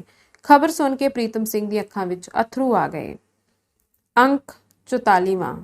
ਸਾਰੀ ਰਾਤ ਦੀ ਦੌੜ ਭੱਜ ਤੋਂ ਬਾਅਦ ਪ੍ਰੀਤਮ ਸਿੰਘ ਨੇ ਤਲਾਸ਼ੀਆਂ ਤੇ ਗ੍ਰਿਫਤਾਰੀਆਂ ਦਾ ਕੰਮ ਮੁਕੰਮਲ ਕੀਤਾ। ਵਿਚਾਰੀ ਗੰਗਾ ਦੇਈ ਦੀ ਇਸ ਤਰ੍ਹਾਂ ਅਚਾਨਕ ਮੌਤ ਨਾਲ ਉਸਦਾ ਦਿਲ ਬਹੁਤ ਦੁਖੀ ਹੋਇਆ, ਪਰ ਇਦੋਂ ਵੀ ਬਹੁਤ ਦੁੱਖ ਸੀ ਉਸਨੂੰ ਰੂਪ ਲਾਲ ਦੀ ਮੌਤ ਦਾ। ਉਹ ਸਵੇਰ ਦੇ ਕੋਈ 10 ਵਜੇ ਦੇ ਲਗਭਗ ਸੁੰਦਰਦਾਸ ਦੇ ਮਕਾਨ ਤੇ ਪੁੱਜਾ ਤੇ ਸਭ ਤੋਂ ਪਹਿਲਾਂ ਮਨੋਰਮਾ ਦੇ ਕਮਰੇ ਵਿੱਚ ਗਿਆ। ਰਾਤ ਤੋਂ ਸਰਕਾਰੀ ਡਿਊਟੀ ਦੀ ਉਲਝਣ ਵਿੱਚ ਫਸਿਆ ਰਹਿਣ ਕਰਕੇ ਮਨੋਰਮਾ ਦਾ ਚੇਤਾ ਨਹੀਂ ਸੀ ਕਰ ਸਕਿਆ, ਪਰ ਹੁਣ ਜਦ ਮਕਾਨ ਤੇ ਪੁੱਜਾ ਤਾਂ ਮਨੋਰਮਾ ਦੀ ਕਰੁਣਾ ਮੂਰਤ ਉਸਦੀਆਂ ਅੱਖਾਂ ਅੱਗੇ ਸੀ। ਕਮਰੇ ਵਿੱਚ ਜਾ ਕੇ ਉਸਨੇ ਵੇਖਿਆ ਮਨੋਰਮਾ ਚੁੱਪ ਸੀ। ਉਸਦੇ ਅੰਗ ਉੱਤੇ ਗੰਭੀਰਤਾ ਤੇ ਖਾਮੋਸ਼ੀ ਛਾਈ ਹੋਈ ਸੀ। ਪ੍ਰੀਤਮ ਸਿੰਘ ਉਸਦੇ ਸਾਹਮਣੇ ਬੈਠਾ ਸੀ। ਉਹ ਚਾਹੁੰਦਾ ਸੀ ਕਿ ਮਨੋਰਮਾ ਨੂੰ ਧੀਰਜ ਦੇ ਕੇ ਉਸਦੇ ਦੁੱਖ ਦੀ ਮਾਤਰਾ ਨੂੰ ਘੱਟ ਕਰੇ, ਪਰ ਉਹ ਬੋਲ ਨਹੀਂ ਸੀ ਸਕਦਾ। ਉਹ ਬਰਾਬਰ ਉਸਦੇ ਚਿਹਰੇ ਵੱਲ ਤੱਕ ਰਿਹਾ ਸੀ। ਹਿਰਦੇ ਦੀ ਅਦ੍ਰਿਸ਼ ਕਲਮ ਨਾਲ ਜਿਹੜੇ ਮਜ਼ਮੂਨ ਮਨੋਰਮਾ ਦੇ ਹਿਰਦੇ ਉੱਤੇ ਲਿਖੇ ਜਾ ਰਹੇ ਸਨ, ਪ੍ਰੀਤਮ ਸਿੰਘ ਦੀਆਂ ਅੱਖਾਂ ਉਹਨਾਂ ਨੂੰ ਪੜ੍ਹਨ ਵਿੱਚ ਰੁੱਝੀਆਂ ਹੋਈਆਂ ਸਨ। ਉਸਨੇ ਇੱਕ ਵਾਰੀ ਫੇਰ ਮਨੋਰਮਾ ਨੂੰ ਬੁਲਾਣਾ ਚਾਹਿਆ, ਪਰ ਮਨੋਰਮਾ ਦੀ ਹਾਲਤ ਨੇ ਉਹਦੀ ਜ਼ੁਬਾਨ ਰੋਕ ਦਿੱਤੀ। ਮਨੋਰਮਾ ਦੀਆਂ ਖੁਸ਼ਕ, ਨਿਰਾਸ਼ ਤੇ ਉਪਰਾਮ ਅੱਖਾਂ ਵੱਲ ਤੱਕ ਕੇ ਉਸਦਾ ਦਿਲ ਭਰ ਆਇਆ। ਗਮਾਂ ਦੀ ਨਦੀ ਵਿੱਚ ਰੁੜਦੀ ਜਾਂਦੀ ਮਨੋਰਮਾ ਨੂੰ ਫੜਨਾ ਇਸ ਵੇਲੇ ਉਸ ਲਈ ਮੁਸ਼ਕਿਲ ਸੀ। ਦਰਸਾਈ ਹੋਈ ਹਮਦਰਦੀ ਮਨੋਰਮਾ ਦੇ ਹਿਰਦੇ ਚੀਰ ਦੇਵੇਗੀ। ਉਸ ਦੇ ਦੁੱਖਾਂ ਦੇ ਤੂਫਾਨ ਅੱਗੇ ਜਿਹੜੇ ਸਮੇਂ ਨੇ ਥੋੜਾ ਬਹੁਤਾ ਬੰਨ ਮਾਰਿਆ ਹੈ ਉਹ ਰੁੜ ਜਾਵੇਗਾ। ਇਹ ਸੋਚ ਕੇ ਉਹ ਪਿਛਲੀ ਪੈਰੀ ਮੁੜ ਗਿਆ। ਮਨੋਰਮਾ ਨੂੰ ਪਤਾ ਹੀ ਨਹੀਂ ਲੱਗਾ ਕਿ ਉਸ ਦੇ ਕਮਰੇ ਵਿੱਚ ਕੋਈ ਆਇਆ ਸੀ। ਬਾਹਰ ਜਾ ਕੇ ਸੁੰਦਰਦਾਸ ਨਾਲ ਉਸ ਦਾ ਸਾਹਮਣਾ ਹੋਇਆ, ਜਿਸਨੇ ਹੋਰ ਕੁਝ ਪੁੱਛਣ ਦੇ ਬਜਾਏ ਪਹਿਲਾ ਸਵਾਲ ਉਸ ਉੱਤੇ ਕੀਤਾ, ਸਰਦਾਰ ਜੀ, ਇਹ ਤੁਸਾਂ ਕੀ ਹਨੇਰ ਮਾਰਿਆ? ਪ੍ਰੀਤਮ ਸਿੰਘ ਨੇ ਪੁੱਛਿਆ। ਕਿ ਤੁਸਾਂ ਆਪਣੇ ਪਿਤਾ ਜੀ ਨੂੰ ਗ੍ਰਿਫਤਾਰ ਕਰਾ ਮੰਗਵਾਇਆ? ਅਫਸੋਸ ਨਾਲ ਪ੍ਰੀਤਮ ਸਿੰਘ ਨੇ ਕਿਹਾ, ਜੀ ਹਾਂ, ਇਹ ਕਰਨਾ ਮੇਰੇ ਲਈ ਜ਼ਰੂਰੀ ਸੀ, ਕਿਉਂਕਿ ਉਹਨਾਂ ਮੇਰੇ ਰਸਤੇ ਵਿੱਚ ਰੁਕਾਵਟ ਪਾਉਣ ਤੋਂ ਛੁੱਟ ਕਾਨੂੰਨ ਸ਼ਿਕਨੀ ਵੀ ਕੀਤੀ ਸੀ ਤੇ ਉਸਨੇ ਉਦਣ ਵਾਲੀ ਪੁਸ਼ਪਾਂ ਵੱਲੋਂ ਆਈ ਚਿੱਠੀ ਦਾ ਉਹਨੂੰ ਚੇਤਾ ਕਰਾਇਆ। ਪ੍ਰੀਤਮ ਸਿੰਘ ਦੀ ਇਸ ਅਨੋਖੀ ਤੇ ਕਠਨ ਦਿਆਨਤਦਾਰੀ ਨੂੰ ਵੇਖ ਕੇ ਉਹ ਅਚਰਜ ਰਹਿ ਗਿਆ। ਉਸ ਦਿਨ ਤੁਹਾਡਾ ਚਿਹਰਾ ਇਸੇ ਕਰਕੇ ਉਦਾਸ ਸੀ ਤੇ ਸ਼ਾਇਦ ਇਸੇ ਲਈ ਤੁਸੀਂ ਕਿਹਾ ਸੀ ਕਿ ਮੈਂ ਇੱਕ ਪਾਪ ਕਰਨ ਲੱਗਾ ਹਾਂ। ਜੀ ਹਾਂ, ਪਿਤਾ ਦੇ ਵਾਰੰਟ ਜਾਰੀ ਕਰਾ ਕੇ ਹੀ ਆਇਆ ਨਹੀਂ ਸਾਂ, ਕਰਾਉਣ ਦਾ ਫੈਸਲਾ ਕਰ ਚੁੱਕਾ ਸਾਂ। ਮੈਂ ਤੁਹਾਡੀ ਦਿਆਨਤਦਾਰੀ ਤੇ ਫਰਾਖ ਦਿਲੀ ਦੀ ਦਾਤ ਦਿੰਦਾ ਹਾਂ, ਪਰ ਕੀ ਗ੍ਰਿਫਤਾਰ ਕਰਨ ਤੋਂ ਬਿਨਾਂ ਉਹਨਾਂ ਨੂੰ ਸਮਝਾਉਣ ਦਾ ਕੋਈ ਤਰੀਕਾ ਤੁਹਾਡੇ ਪਾਸ ਨਹੀਂ ਸੀ? ਮੈਂ ਇਸ ਤੋਂ ਪਹਿਲਾਂ ਸਭ ਤਰੀਕੇ ਵਰਤ ਚੁੱਕਾ ਸਾਂ, ਪਰ ਹਿਰਸ ਉਹਨਾਂ ਦੇ ਸਿਰ ਤੇ ਇਤਨੀ ਸਵਾਰ ਹੋਈ ਹੈ ਜੋ ਕਿਸੇ ਦੀ ਗੱਲ ਦਾ ਉਹਨਾਂ ਉੱਤੇ ਕੋਈ ਅਸਰ ਨਹੀਂ ਹੁੰਦਾ। ਉਹ ਆਪਣੀ ਪੁਰਾਣੀ ਤਹਿਸੀਲਦਾਰੀ ਵੇਲੇ ਦੀ ਆਦਤ ਤੋਂ ਮਜਬੂਰ ਸਨ। ਤੇ ਹੁਣ ਕੀ ਬਣੇਗਾ? ਬੰਨਾ ਕੀ ਹੈ ਜੋ ਅਦਾਲਤ ਬਣਾਏਗੀ। ਇਸ ਵੇਲੇ ਤੋਂ ਮੇਰੀ ਨਜ਼ਰ ਵਿੱਚ ਇੱਕ ਮੁਲਜ਼ਮ ਤੋਂ ਜ਼ਿਆਦਾ ਕੁਝ ਨਹੀਂ। ਜਦ ਮੈਂ ਆਪਣੀ ਡਿਊਟੀ ਤੋਂ ਸੁਬਕ ਦੋਸ਼ ਹੋ ਜਾਵਾਂਗਾ ਤਾਂ ਫਿਰ ਉਹ ਮੇਰੇ ਪਿਤਾ ਤੇ ਮੈਂ ਉਹਨਾਂ ਦਾ ਪੁੱਤਰ। ਸਰਦਾਰ ਜੀ, ਤੁਸੀਂ ਧੰਨ ਹੋ, ਪਰ ਮੈਨੂੰ ਇੱਕ ਗੱਲ ਦੀ ਹੈਰਾਨੀ ਹੈ ਕਿ ਤੁਸੀਂ ਇਸ ਕੰਮ ਲਈ ਨਹੀਂ ਸੀ ਬਣਾਏ ਗਏ। ਤੁਹਾਨੂੰ ਕੁਦਰਤ ਨੇ ਏਡੀ ਆਤਮਾ ਦੇ ਕੇ ਪੁਲਿਸ ਦੀ ਨੌਕਰੀ ਕਰਨ ਲਈ ਦੁਨੀਆ ਵਿੱਚ ਭੇਜਣਾ ਸੀ। ਇਹ ਗੱਲ ਮੇਰੀ ਸਮਝ ਵਿੱਚ ਨਹੀਂ ਆਉਂਦੀ। ਇਹੋ ਜਿਹੀ ਉੱਚੀ ਆਤਮਾ ਹਰ ਇੱਕ ਇਨਸਾਨ ਨੂੰ ਨਹੀਂ ਮਿਲਦੀ, ਤੇ ਜਿਸ ਕਿਸੇ ਨੂੰ ਮਿਲਦੀ ਹੈ ਉਹ ਇਕੱਲਾ ਹੀ ਜੇ ਚਾਹੇ ਤਾਂ ਦੁਨੀਆ ਦਾ ਨਕਸ਼ਾ ਬਦਲ ਸਕਦਾ ਹੈ। ਸਰਦਾਰ ਪ੍ਰੀਤਮ ਸਿੰਘ ਜੀ, ਸੱਚ ਕਹਿੰਦਾ ਹਾਂ, ਮੇਰਾ ਦਿਲ ਕਹਿੰਦਾ ਹੈ ਕਿ ਤੁਸੀਂ ਇਸ ਕੰਮ ਲਈ ਨਹੀਂ ਬਣਾਏ ਗਏ। ਪ੍ਰੀਤਮ ਸਿੰਘ ਦੀ ਆਤਮਾ ਹੋਰ ਵੀ ਬਲਵਾਨ ਹੋ ਉੱਠੀ। ਉਹ ਬੋਲਿਆ, ਤਾਂ ਜਿਸ ਕੰਮ ਲਈ ਤੁਹਾਡੇ ਖਿਆਲ ਵਿੱਚ ਮੈਂ ਬਣਾਇਆ ਗਿਆ ਹਾਂ ਉਹ ਕੰਮ ਦੱਸੋ। ਮੈਂ ਕੀ ਦੱਸਣਾ ਹੈ, ਸਮਾਂ ਖੁਦ ਹੀ ਸਭ ਕੁਝ ਦੱਸੇਗਾ। ਗੱਲਾਂ ਕਰਦਿਆਂ ਪ੍ਰੀਤਮ ਸਿੰਘ ਨੂੰ ਫਿਰ ਮਨੋਰਮਾ ਦਾ ਖਿਆਲ ਆਇਆ। ਉਸਨੇ ਪੁੱਛਿਆ, ਰਾਤੀ ਮਨੋਰਮਾ ਦਾ ਕੀ ਹਾਲ ਰਿਹਾ ਹੈ? ਤੁਸੀਂ ਸਮਝ ਸਕਦੇ ਹੋ, ਰਾਤ ਤਕਰੀਬਨ ਅੱਖਾਂ ਵਿੱਚ ਕੱਟੀ ਹੈ। ਹੁਣ ਵੀ ਪੱਥਰ ਦਾ ਪੱਥਰ ਹੋਈ ਬੈਠੀ ਹੈ, ਕੁਝ ਬੋਲਦੀ ਨਹੀਂ। ਕੁਝ ਖਾਦਾ ਪੀਤਾ ਸੂ ਕਿ ਨਹੀਂ? ਕੱਲ ਸਵੇਰ ਦਾ ਵਿਚਾਰੀ ਨੇ ਕੁਝ ਨਹੀਂ ਖਾਦਾ। ਤੁਸੀਂ ਹੀ ਕੋਸ਼ਿਸ਼ ਕਰ ਵੇਖੋ। ਮੈਂ ਤੇ ਕਹਿ ਕੇ ਹਾਰ ਗਿਆ ਹਾਂ। ਕਿਸੇ ਗੱਲ ਦਾ ਜਵਾਬ ਤੱਕ ਨਹੀਂ ਦਿੰਦੀ। ਚੰਗਾ, ਮੈਂ ਜਾਂਦਾ ਹਾਂ, ਕਹਿ ਕੇ ਪ੍ਰੀਤਮ ਸਿੰਘ ਦੁਬਾਰਾ ਮਨੋਰਮਾ ਦੇ ਕਮਰੇ ਵਿੱਚ ਚਲਾ ਗਿਆ। ਮਨੋਰਮਾ ਮੰਜੇ ਤੇ ਬੈਠੀ ਛੱਤ ਵੱਲ ਤੱਕ ਰਹੀ ਸੀ। ਤੱਕ ਨਹੀਂ ਸੀ ਰਹੀ, ਕੇਵਲ ਅੱਖਾਂ ਹੀ ਉਸਦੀਆਂ ਛੱਤ ਵੱਲ ਗੱਡੀਆਂ ਹੋਈਆਂ ਸਨ। ਅਸਲ ਵਿੱਚ ਉਹ ਤੱਕ ਕੀ ਰਹੀ ਸੀ, ਇਹ ਦੱਸਣਾ ਮੁਸ਼ਕਿਲ ਹੈ। ਪ੍ਰੀਤਮ ਸਿੰਘ ਦੇ ਅੰਦਰ ਜਾਣ ਤੇ ਵੀ ਉਸਦੀ ਨਜ਼ਰ ਜਿਉਂ ਦੀ ਤਿਉਂ ਰਹੀ। ਕੋਲ ਪਈ ਕੁਰਸੀ ਉੱਤੇ ਬੈਠ ਕੇ ਪ੍ਰੀਤਮ ਸਿੰਘ ਨੇ ਕਿਹਾ, ਮਨੋਰਮਾ। ਮਨੋਰਮਾ ਨੇ ਨਾ ਉਸ ਵੱਲ ਤੱਕਿਆ, ਨਾ ਕੁਝ ਬੋਲੀ। ਉਸਦੀ ਨਜ਼ਰ ਛੱਤ ਵੱਲੋਂ ਹਟ ਕੇ ਹੁਣ ਆਪਣੇ ਮੰਜੇ ਦੀ ਹੀ ਉੱਤੇ ਸੀ। ਪ੍ਰੀਤਮ ਸਿੰਘ ਨੇ ਫਿਰ ਕਿਹਾ, ਮਨੋਰਮਾ, ਬੀਬੀ ਬੋਲਦੀ ਕਿਉਂ ਨਹੀਂ? ਉਹ ਪ੍ਰੀਤਮ ਸਿੰਘ ਵੱਲ ਤੱਕੀ, ਪਰ ਉਸਦੀ ਨਜ਼ਰ ਕੁਝ ਇਸ ਤਰ੍ਹਾਂ ਦੀ ਬੇਮਤਲਬ ਸੀ ਜਿਵੇਂ ਉਸਨੂੰ ਪਤਾ ਹੀ ਨਹੀਂ ਸੀ ਕਿ ਉਹ ਕਿਸੇ ਜਾਨਦਾਰ ਚੀਜ਼ ਨੂੰ ਤੱਕ ਰਹੀ ਹੈ। ਉਸਦੀਆਂ ਅੱਖਾਂ ਪ੍ਰੀਤਮ ਸਿੰਘ ਦੇ ਚਿਹਰੇ ਤੇ ਗੱਡੀਆਂ ਹੋਈਆਂ ਸਨ, ਪਰ ਉਦਾਂ ਹੀ ਜਿਵੇਂ ਕਿਸੇ ਬੁੱਤ ਉੱਤੇ। ਪ੍ਰੀਤਮ ਸਿੰਘ ਕਹਿਣ ਲੱਗਾ, ਮਨੋਰਮਾ ਬੋਲ। ਐਤਕੀ ਮਨੋਰਮਾ ਨੇ ਅੱਖਾਂ ਝਪਕੀਆਂ, ਪੁਤਲੀਆਂ ਵੀ ਕੁਝ ਥਰਕੀਆਂ। ਆਪਣੇ ਖੱਬੇ ਹੱਥ ਵਿੱਚ ਉਸਦਾ ਹੱਥ ਫੜੀ, ਸੱਜੇ ਹੱਥ ਨਾਲ ਉਸਦੇ ਹੱਥ ਨੂੰ ਥਾਪੜਦਾ ਹੋਇਆ ਪ੍ਰੀਤਮ ਸਿੰਘ ਫਿਰ ਬੋਲਿਆ, ਮਨੋਰਮਾ। ਹਾਂਜੀ, ਕਹਿਣ ਦੇ ਨਾਲ ਐਤਕੀ ਮਨੋਰਮਾ ਨੇ ਉਸ ਵੱਲ ਸਾਰਥਕ ਨਜ਼ਰ ਨਾਲ ਤੱਕਿਆ। ਪ੍ਰੀਤਮ ਸਿੰਘ ਕਹਿਣ ਲੱਗਾ, ਮਨੋਰਮਾ, ਮੈਂ ਜਾਣਦਾ ਹਾਂ ਤੂੰ ਦੁਖੀ ਹੈ। ਕਿਤਨੀ ਕੁ ਦੁਖੀ ਹੈ ਇਸ ਦਾ ਸ਼ਾਇਦ ਮੈਂ ਅੰਦਾਜ਼ਾ ਨਹੀਂ ਲਾ ਸਕਦਾ। ਤੂੰ ਅੱਜ ਦੁਨੀਆ ਵਿੱਚ ਬੇਸਹਾਰਾ ਹੈ, ਇਕੱਲੀ ਹੈ, ਪਰ ਕੀ ਮੈਂ ਤੇਰਾ ਕੁਝ ਥੋੜਾ ਬਹੁਤ ਦੁੱਖ ਵੰਡਾ ਸਕਦਾ ਹਾਂ? ਕਹਿੰਦਿਆਂ ਪ੍ਰੀਤਮ ਸਿੰਘ ਦੀਆਂ ਅੱਖਾਂ ਅੱਗੇ ਉਹ ਨਜ਼ਾਰਾ ਫਿਰ ਗਿਆ ਜਦ ਰੂਪ ਲਾਲ ਦੀ ਲੋਥ ਉੱਤੇ ਮਨੋਰਮਾ ਨੂੰ ਚੁੱਕਿਆ ਸੀ। ਮਨੋਰਮਾ ਉਸੇ ਤਰ੍ਹਾਂ ਅੱਖਾਂ ਪਾੜ ਕੇ ਨਿਰਾਰਥਕ ਨਜ਼ਰਾਂ ਨਾਲ ਉਸ ਵੱਲ ਤੱਕ ਰਹੀ ਸੀ। ਸ਼ਾਇਦ ਆਪਣੀ ਹਾਲਤ ਬਾਰੇ ਉਹ ਸੋਚਦੀ ਸੀ ਤੇ ਸੋਚਦੀ ਭੁੱਲ ਜਾਂਦੀ ਸੀ ਕਿ ਉਹ ਕੀ ਸੋਚ ਰਹੀ ਹੈ। ਪ੍ਰੀਤਮ ਸਿੰਘ ਨੇ ਬਹੁਤ ਕੋਸ਼ਿਸ਼ ਕੀਤੀ, ਪਰ ਮਨੋਰਮਾ ਦੀ ਜ਼ੁਬਾਨ ਵਿੱਚ ਹਰਕਤ ਨਹੀਂ ਆ ਸਕੀ। ਛੇਕੜ ਉਹ ਨਿਰਾਸ਼ ਹੋ ਕੇ ਉੱਠ ਖੜੋਤਾ। ਅੰਕ 45ਵਾਂ। ਸਭ ਮੁਲਾਜ਼ਮਾਂ ਦਾ ਚਲਾਨ ਹੋ ਚੁੱਕਾ ਸੀ ਤੇ ਮਾਈ ਚੰਦੋ ਆਦਿ ਕਈਆਂ ਭਗੌੜਿਆਂ ਦੇ ਵਾਰੰਟ ਜਾਰੀ ਹੋ ਚੁੱਕੇ ਸਨ। ਪ੍ਰੀਤਮ ਸਿੰਘ ਨੇ ਇਸ ਤਗਾਸੇ ਦਾ ਮੁੱਢਲਾ ਕੰਮ ਲਗਭਗ ਸਮਾਪਤ ਕਰ ਲਿਆ। ਹੁਣ ਕੇਵਲ ਸ਼ਹਾਦਤਾਂ ਦਾ ਕੰਮ ਬਾਕੀ ਸੀ। ਉਹ ਛੇਤੀ ਤੋਂ ਛੇਤੀ ਅੰਮ੍ਰਿਤਸਰ ਵਾਪਸ ਜਾਣਾ ਚਾਹੁੰਦਾ ਸੀ, ਪਰ ਇਸ ਕੰਮ ਨੂੰ ਸਿਰੇ ਚੜਾਉਣ ਲਈ ਹਜੇ ਪਤਾ ਨਹੀਂ ਕਿੰਨਾ ਚਿਰ ਉਹਨੂੰ ਦਿੱਲੀ ਰਹਿਣਾ ਬਣਦਾ ਸੀ। ਭਾਵੇਂ ਉਹ ਵਿੱਚ ਵਿਚਾਲੇ ਜਾ ਸਕਦਾ ਸੀ, ਪਰ ਉਹਨੂੰ ਡਰ ਸੀ ਕਿ ਉਹਦੀ ਗੈਰ ਹਾਜ਼ਰੀ ਵਿੱਚ ਕਿਤੇ ਮੁਕੱਦਮਾ ਖਰਾਬ ਹੀ ਨਾ ਹੋ ਜਾਵੇ। ਉਹ ਜਾਣਦਾ ਸੀ ਵੱਡੀ ਦੀ ਤੋਪ ਬਹੁਤ ਦੂਰ ਤੱਕ ਮਾਰ ਕਰ ਸਕਦੀ ਹੈ। ਇਸ ਤੋਂ ਛੁੱਟ ਹਜੇ ਤੱਕ ਉਹਦੇ ਮੁਕੱਦਮੇ ਦਾ ਇੱਕ ਅੰਗ ਅਧੂਰਾ ਸੀ, ਅਰਥਾਤ ਉਹਨਾਂ ਪਿਸਤੌਲਾਂ ਆਦਿ ਦਾ ਸਬੰਧ ਕਿਸ ਨਾਲ ਹੈ, ਕਿੱਥੇ ਜਾਂਦੇ ਤੇ ਕਿੱਥੋਂ ਆਉਂਦੇ ਹਨ। ਪਰ ਉਸਦੇ ਖਿਆਲ ਵਿੱਚ ਇਸ ਦਾ ਭੇਤ ਢੂੰਡਣਾ ਇਤਨਾ ਸੌਖਾ ਨਹੀਂ ਸੀ। ਇਸੇ ਕਰਕੇ ਉਸਨੇ ਹੋਰ ਰਿਮਾਂਡ ਨਾ ਲੈ ਕੇ ਮੁਕੱਦਮੇ ਦੀ ਪੁਸ਼ਟੀ ਲਈ ਜਿੰਨਾ ਕੁ ਮਾਮਲਾ ਉਸਦੇ ਹੱਥ ਵਿੱਚ ਸੀ ਉਸੇ ਦੇ ਆਧਾਰ ਤੇ ਅਦਾਲਤ ਦੇ ਸਪੁਰਦ ਕਰ ਦਿੱਤਾ। ਵਾਪਸ ਜਾਣ ਦੀ ਉਸਨੂੰ ਇਤਨੀ ਕਾਹਲੀ ਕਿਉਂ ਸੀ? ਇਸ ਲਈ ਕਿ ਪੰਜਾਬ ਵਿੱਚ ਇੰਨੀ ਦਿਨੀ ਅਨਾਰਕਿਸਟਾਂ ਦਾ ਖੱਪਖਾਨਾ ਬਹੁਤ ਵੱਧਦਾ ਜਾ ਰਿਹਾ ਸੀ ਤੇ ਉੱਥੋਂ ਦੀ ਪੁਲਿਸ ਉਹਨਾਂ ਦੀਆਂ ਸਰਗਰਮੀਆਂ ਰੋਕਣ ਤੋਂ ਅਸਮਰਥ ਸੀ। ਉਹ ਹਰ ਰੋਜ਼ ਅਖਬਾਰਾਂ ਵਿੱਚ ਪੜ੍ਹਦਾ ਸੀ ਕਿ ਅੱਜ ਫਲਾਨਾ ਬੈਂਕ ਲੁੱਟ ਲਿਆ, ਅੱਜ ਰੇਲ ਨੂੰ ਰੋਕ ਕੇ ਡਾਕ ਲੁੱਟ ਲਈ, ਅੱਜ ਫਲਾਨੇ ਨੂੰ ਕਤਲ ਕਰ ਦਿੱਤਾ ਤੇ ਅੱਜ ਫਲਾਨੇ ਨੂੰ ਧਮਕੀ ਦੀ ਚਿੱਠੀ ਪਹੁੰਚੀ। ਕੁਝ ਚਿਰ ਹੋਇਆ ਲਾਹੌਰ ਦੀ ਪੁਲਿਸ ਨੇ ਇੱਕ ਪਾਰਟੀ ਦੇ ਕੁਝ ਮੈਂਬਰ ਫੜ ਲਏ ਤੇ ਉਹਨਾਂ ਵਿੱਚੋਂ ਇੱਕ ਨੂੰ ਸੁਲਤਾਨੀ ਗਵਾਹ ਵੀ ਬਣਾ ਲਿਆ ਸੀ। ਇਹ ਸਾਜ਼ਿਸ਼ ਕੇਸ ਲਾਹੌਰ ਦੀ ਇੱਕ ਅਦਾਲਤ ਵਿੱਚ ਚੋਖੇ ਚਿਰ ਤੋਂ ਚੱਲ ਰਿਹਾ ਸੀ। ਪ੍ਰੀਤਮ ਸਿੰਘ ਨੇ ਦਿੱਲੀ ਵਿੱਚ ਆ ਕੇ ਅਖਬਾਰਾਂ ਵਿੱਚ ਪੜ੍ਹਿਆ ਕਿ ਉਸ ਸੁਲਤਾਨੀ ਗਵਾਹ ਨੂੰ ਗੋਲੀ ਦਾ ਨਿਸ਼ਾਨਾ ਬਣਾ ਦਿੱਤਾ ਗਿਆ। ਇਹ ਘਟਨਾ ਉਸ ਵੇਲੇ ਦੀ ਹੈ ਜਦ ਸੁਲਤਾਨੀ ਗਵਾਹ ਆਪਣੀ ਗਵਾਹੀ ਦੇਣ ਲਈ ਜੇਲ੍ਹ ਵਿੱਚੋਂ ਕੱਢ ਕੇ ਅਦਾਲਤ ਵੱਲ ਲਿਜਾਇਆ ਜਾ ਰਿਹਾ ਸੀ। ਗੋਲੀ ਚਲਾਉਣ ਵਾਲੇ ਦਾ ਪਿੱਛਾ ਕੀਤਾ ਗਿਆ ਪਰ ਉਹ ਫੜਿਆ ਨਾ ਜਾ ਸਕਿਆ। ਕਿਆਸ ਕੀਤਾ ਜਾਂਦਾ ਹੈ ਕਿ ਉਹ ਕੋਈ ਪਕੇਰੀ ਉਮਰ ਦਾ ਆਦਮੀ ਸੀ। ਖਾਸ ਕਰਕੇ ਟ੍ਰਿਬਿਊਨ ਵਿੱਚ ਅੱਜ ਦੀ ਇੱਕ ਖਬਰ ਪੜ੍ਹ ਕੇ ਤਾਂ ਪ੍ਰੀਤਮ ਸਿੰਘ ਨੂੰ ਪੰਜਾਬ ਪੁਲਿਸ ਉੱਤੇ ਬੇਹੱਦ ਗੁੱਸਾ ਆ ਰਿਹਾ ਸੀ। ਇਸ ਵੇਲੇ ਉਹ ਰੋਟੀ ਖਾ ਕੇ ਸੁੰਦਰਦਾਸ ਦੇ ਪਾਸ ਬੈਠਾ ਗੱਲਾਂ ਕਰ ਰਿਹਾ ਸੀ ਕਿ ਟ੍ਰਿਬਿਊਨ ਦਾ ਪਰਚਾ ਆਇਆ। ਉਸ ਦੇ ਪਹਿਲੇ ਮਜ਼ਮੂਨ ਨੂੰ ਪੜ੍ਹਦਿਆਂ ਹੀ ਉਹ ਪੰਜਾਬ ਦੀ ਪੁਲਿਸ ਨੂੰ ਕੋਸਣ ਲੱਗਾ, ਇਹ ਐਡੀਆਂ ਤਨਖਾਹਾਂ ਪਾਉਣ ਵਾਲੇ ਆਦਮੀ ਨੇ ਕਿ ਗਧੇ, ਜਿਹੜੇ ਇੱਕ ਕੱਲ ਦੀ ਜੰਮੀ ਹੋਈ ਕੁੜੀ ਨੂੰ ਫੜ ਨਹੀਂ ਸਕਦੇ ਜਿਹੜੀ ਰੋਜ਼ ਉਹਨਾਂ ਦੀ ਅੱਖੀ ਘੱਟਾ ਪਾ ਜਾਂਦੀ। ਅਖਬਾਰ ਦੇ ਲੇਖ ਦਾ ਮਤਲਬ ਇਹ ਸੀ, ਲਾਹੌਰ ਦੀ ਰਾਜਦਰੋਹੀ ਪਾਰਟੀ ਜਿਸ ਦੀ ਵਾਂਗਡੋਰ ਅੱਜਕੱਲ ਭਾਰਤੀ ਪੁੱਤਰੀ ਨਾਂ ਦੀ ਇੱਕ ਮੁਟਿਆਰ ਦੇ ਹੱਥ ਵਿੱਚ ਹੈ, ਬਹੁਤ ਜ਼ੋਰ ਪਕੜ ਰਹੀ ਹੈ। ਪੁਲਿਸ ਉਸ ਦੀ ਸਰਗਰਮੀ ਤੋਂ ਤੰਗ ਆ ਗਈ ਹੈ ਤੇ ਭਾਰਤ ਪੁੱਤਰੀ ਦੇ ਫੜਨ ਵਿੱਚ ਅਸਫਲ ਰਹੀ ਹੈ। ਪ੍ਰੀਤਮ ਸਿੰਘ ਅਖਬਾਰ ਮੇਜ਼ ਤੇ ਰੱਖ ਕੇ ਸੁੰਦਰਦਾਸ ਨੂੰ ਕਹਿਣ ਲੱਗਾ, ਵੇਖੋ ਡਾਕਟਰ ਜੀ, ਭਲਾ ਇਹੋ ਜਿਹਾ ਚੰਬਾ ਵੀ ਕਦੇ ਸੁਣਿਆ ਜੇ ਕਿ ਇੱਕ ਕੁੜੀ ਵਿੱਚ ਇੰਨੀ ਦਲੇਰੀ, ਵੱਡੇ ਵੱਡੇ ਪੁਲਿਸ ਅਫਸਰਾਂ ਦੇ ਸ਼ੱਕੇ ਛੁਡਾ ਦੇਵੇ। ਮੈਨੂੰ ਤਾਂ ਹੈਰਾਨੀ ਉਹਨਾਂ ਮਿੱਟੀ ਦੇ ਮਾਧੂਆਂ ਉੱਤੇ ਹੈ ਜਿਹੜੇ ਸ਼ੇਖੀਆਂ ਮਾਰਨ ਲੱਗੇ ਤਾਂ ਅਫਲਾਤੂਨ ਨੂੰ ਪਿੱਛੇ ਸੁੱਟ ਜਾਂਦੇ ਨੇ, ਪਰ ਅਸਲੀ ਹਾਲਤ ਉਹਨਾਂ ਦੀ ਇਹ ਹੈ ਕਿ ਇੱਕ ਕੁੜੀ ਨੂੰ ਫੜ ਨਹੀਂ ਸਕਦੇ।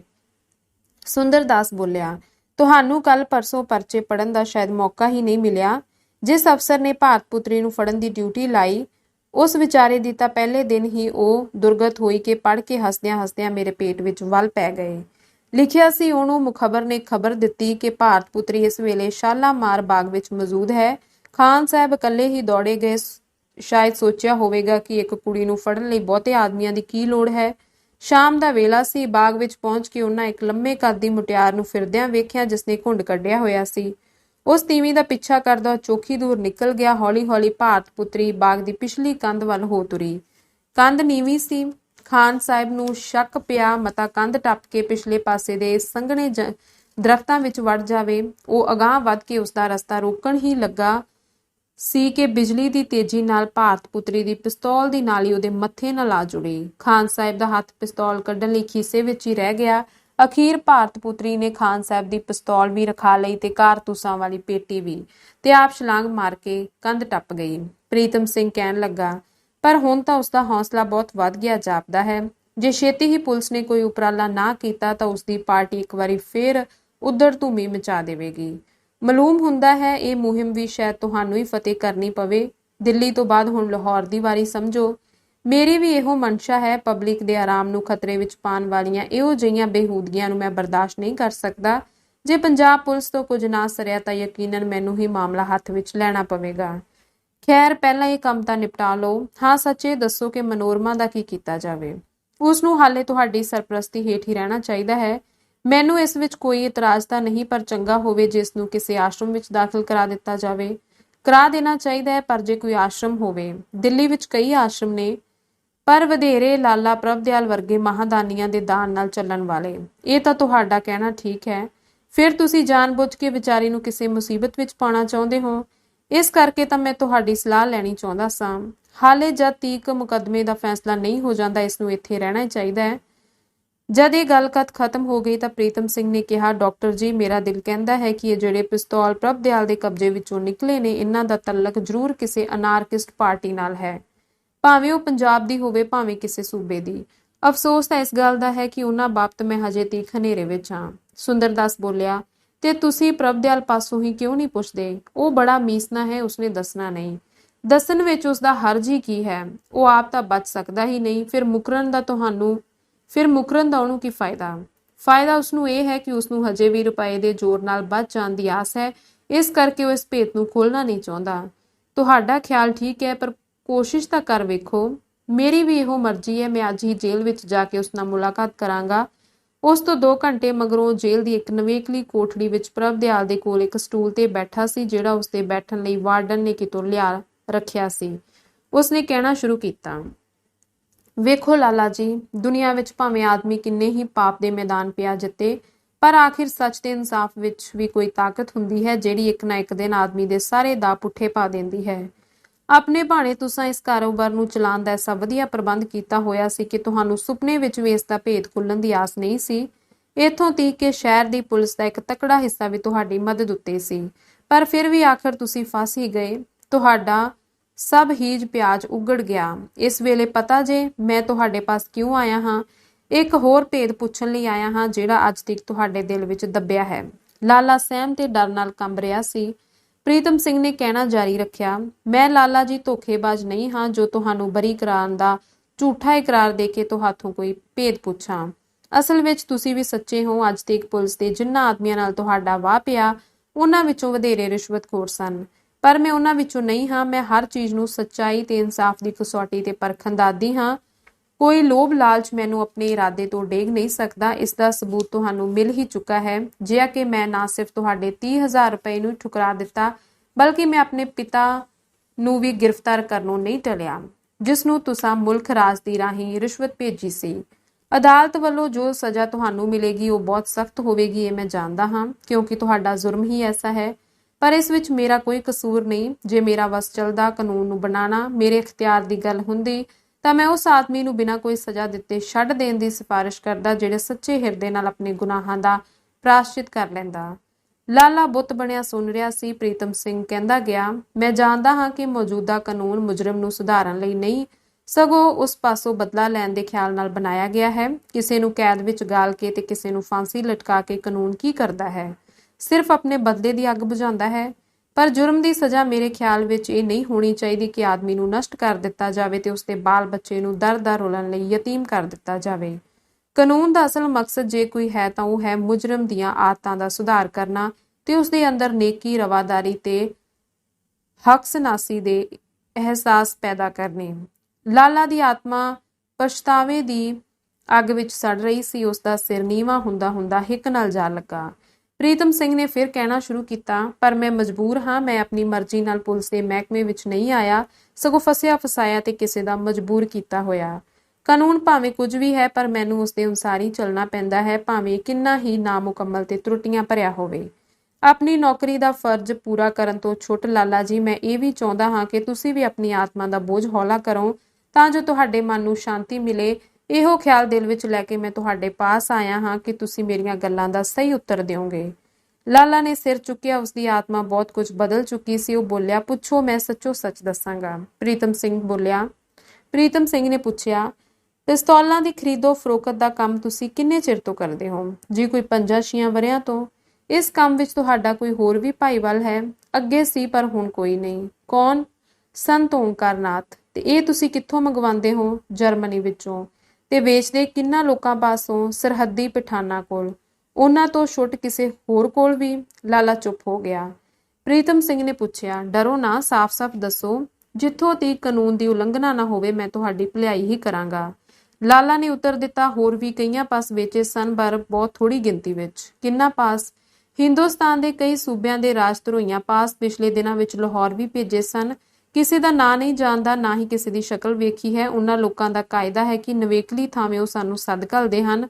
ਉੱਥੇ ਜਾ ਕੇ ਅਸੀਂ ਚੀਜ਼ ਦੇ ਆਉਂਦੇ ਹਾਂ ਤੇ ਰੁਪਏ ਲੈ ਆਉਂਦੇ ਹਾਂ। ਖਰੀਦਦਾਰ ਦੇ ਮੂੰਹ ਤੇ ਨਕਾਬ ਹੁੰਦੀ ਹੈ। ਪ੍ਰੀਤਮ ਸਿੰਘ ਲਈ ਇੰਨਾ ਹੀ ਪੁੱਛਣਾ ਕਾਫੀ ਸੀ। ਉਸ ਨੂੰ ਆਪਣੀ ਯੋਗਤਾ ਉੱਤੇ ਭਰੋਸਾ ਸੀ ਕਿ ਇਤਨੀ ਹੀ ਸੂਹ ਦੇ ਆਧਾਰ ਉੱਤੇ ਉਹ ਸਾਰਾ ਮਾਮਲਾ ਠੀਕ ਕਰ ਲਵੇਗਾ। ਉਸਨੇ ਲਾਲਾ ਨੂੰ ਧੀਰਜ ਦਿੰਦਿਆਂ ਫਿਰ ਕਿਹਾ, ਇਹ ਖਿਆਲ ਨਾ ਕਰਨਾ ਕਿ ਇਹ ਗੱਲਾਂ ਪੁੱਛ ਕੇ ਮੈਂ ਤੁਹਾਡੇ ਜ਼ੁਰਮਾਂ ਨੂੰ ਹੋਰ ਸੰਗੀਨ ਬਣਾਉਣਾ ਚਾਹੁੰਦਾ ਹਾਂ। ਇਹ ਸਭ ਗੱਲਾਂ ਪੁੱਛਣ ਦੀ ਮੈਨੂੰ ਇਸ ਲਈ ਲੋੜ ਸੀ ਕਿ ਇਹਨਾਂ ਪਿਸਤੌਲਾਂ ਨਾਲ ਹੋਣ ਵਾਲੀਆਂ ਮਨੁੱਖੀ ਮੌਤਾਂ ਨੂੰ ਰੋਕ ਸਕਾਂ। ਕਿਸੇ ਦਾ ਖੂਨ ਡੁੱਲਦਾ ਮੈਂ ਨਹੀਂ ਵੇਖ ਸਕਦਾ। ਕੁਝ ਹੋਰ ਗੱਲਾਂ ਕਰਨ ਤੋਂ ਬਾਅਦ ਉਸਨੇ ਲਾਲਾ ਦਾ ਬਿਆਨ ਕਲਮਬੰਦ ਕੀਤਾ ਤੇ ਫਿਰ ਉੱਥੋਂ ਤੁਰਦਾ ਬਣਿਆ। ਧੰਨਵਾਦ।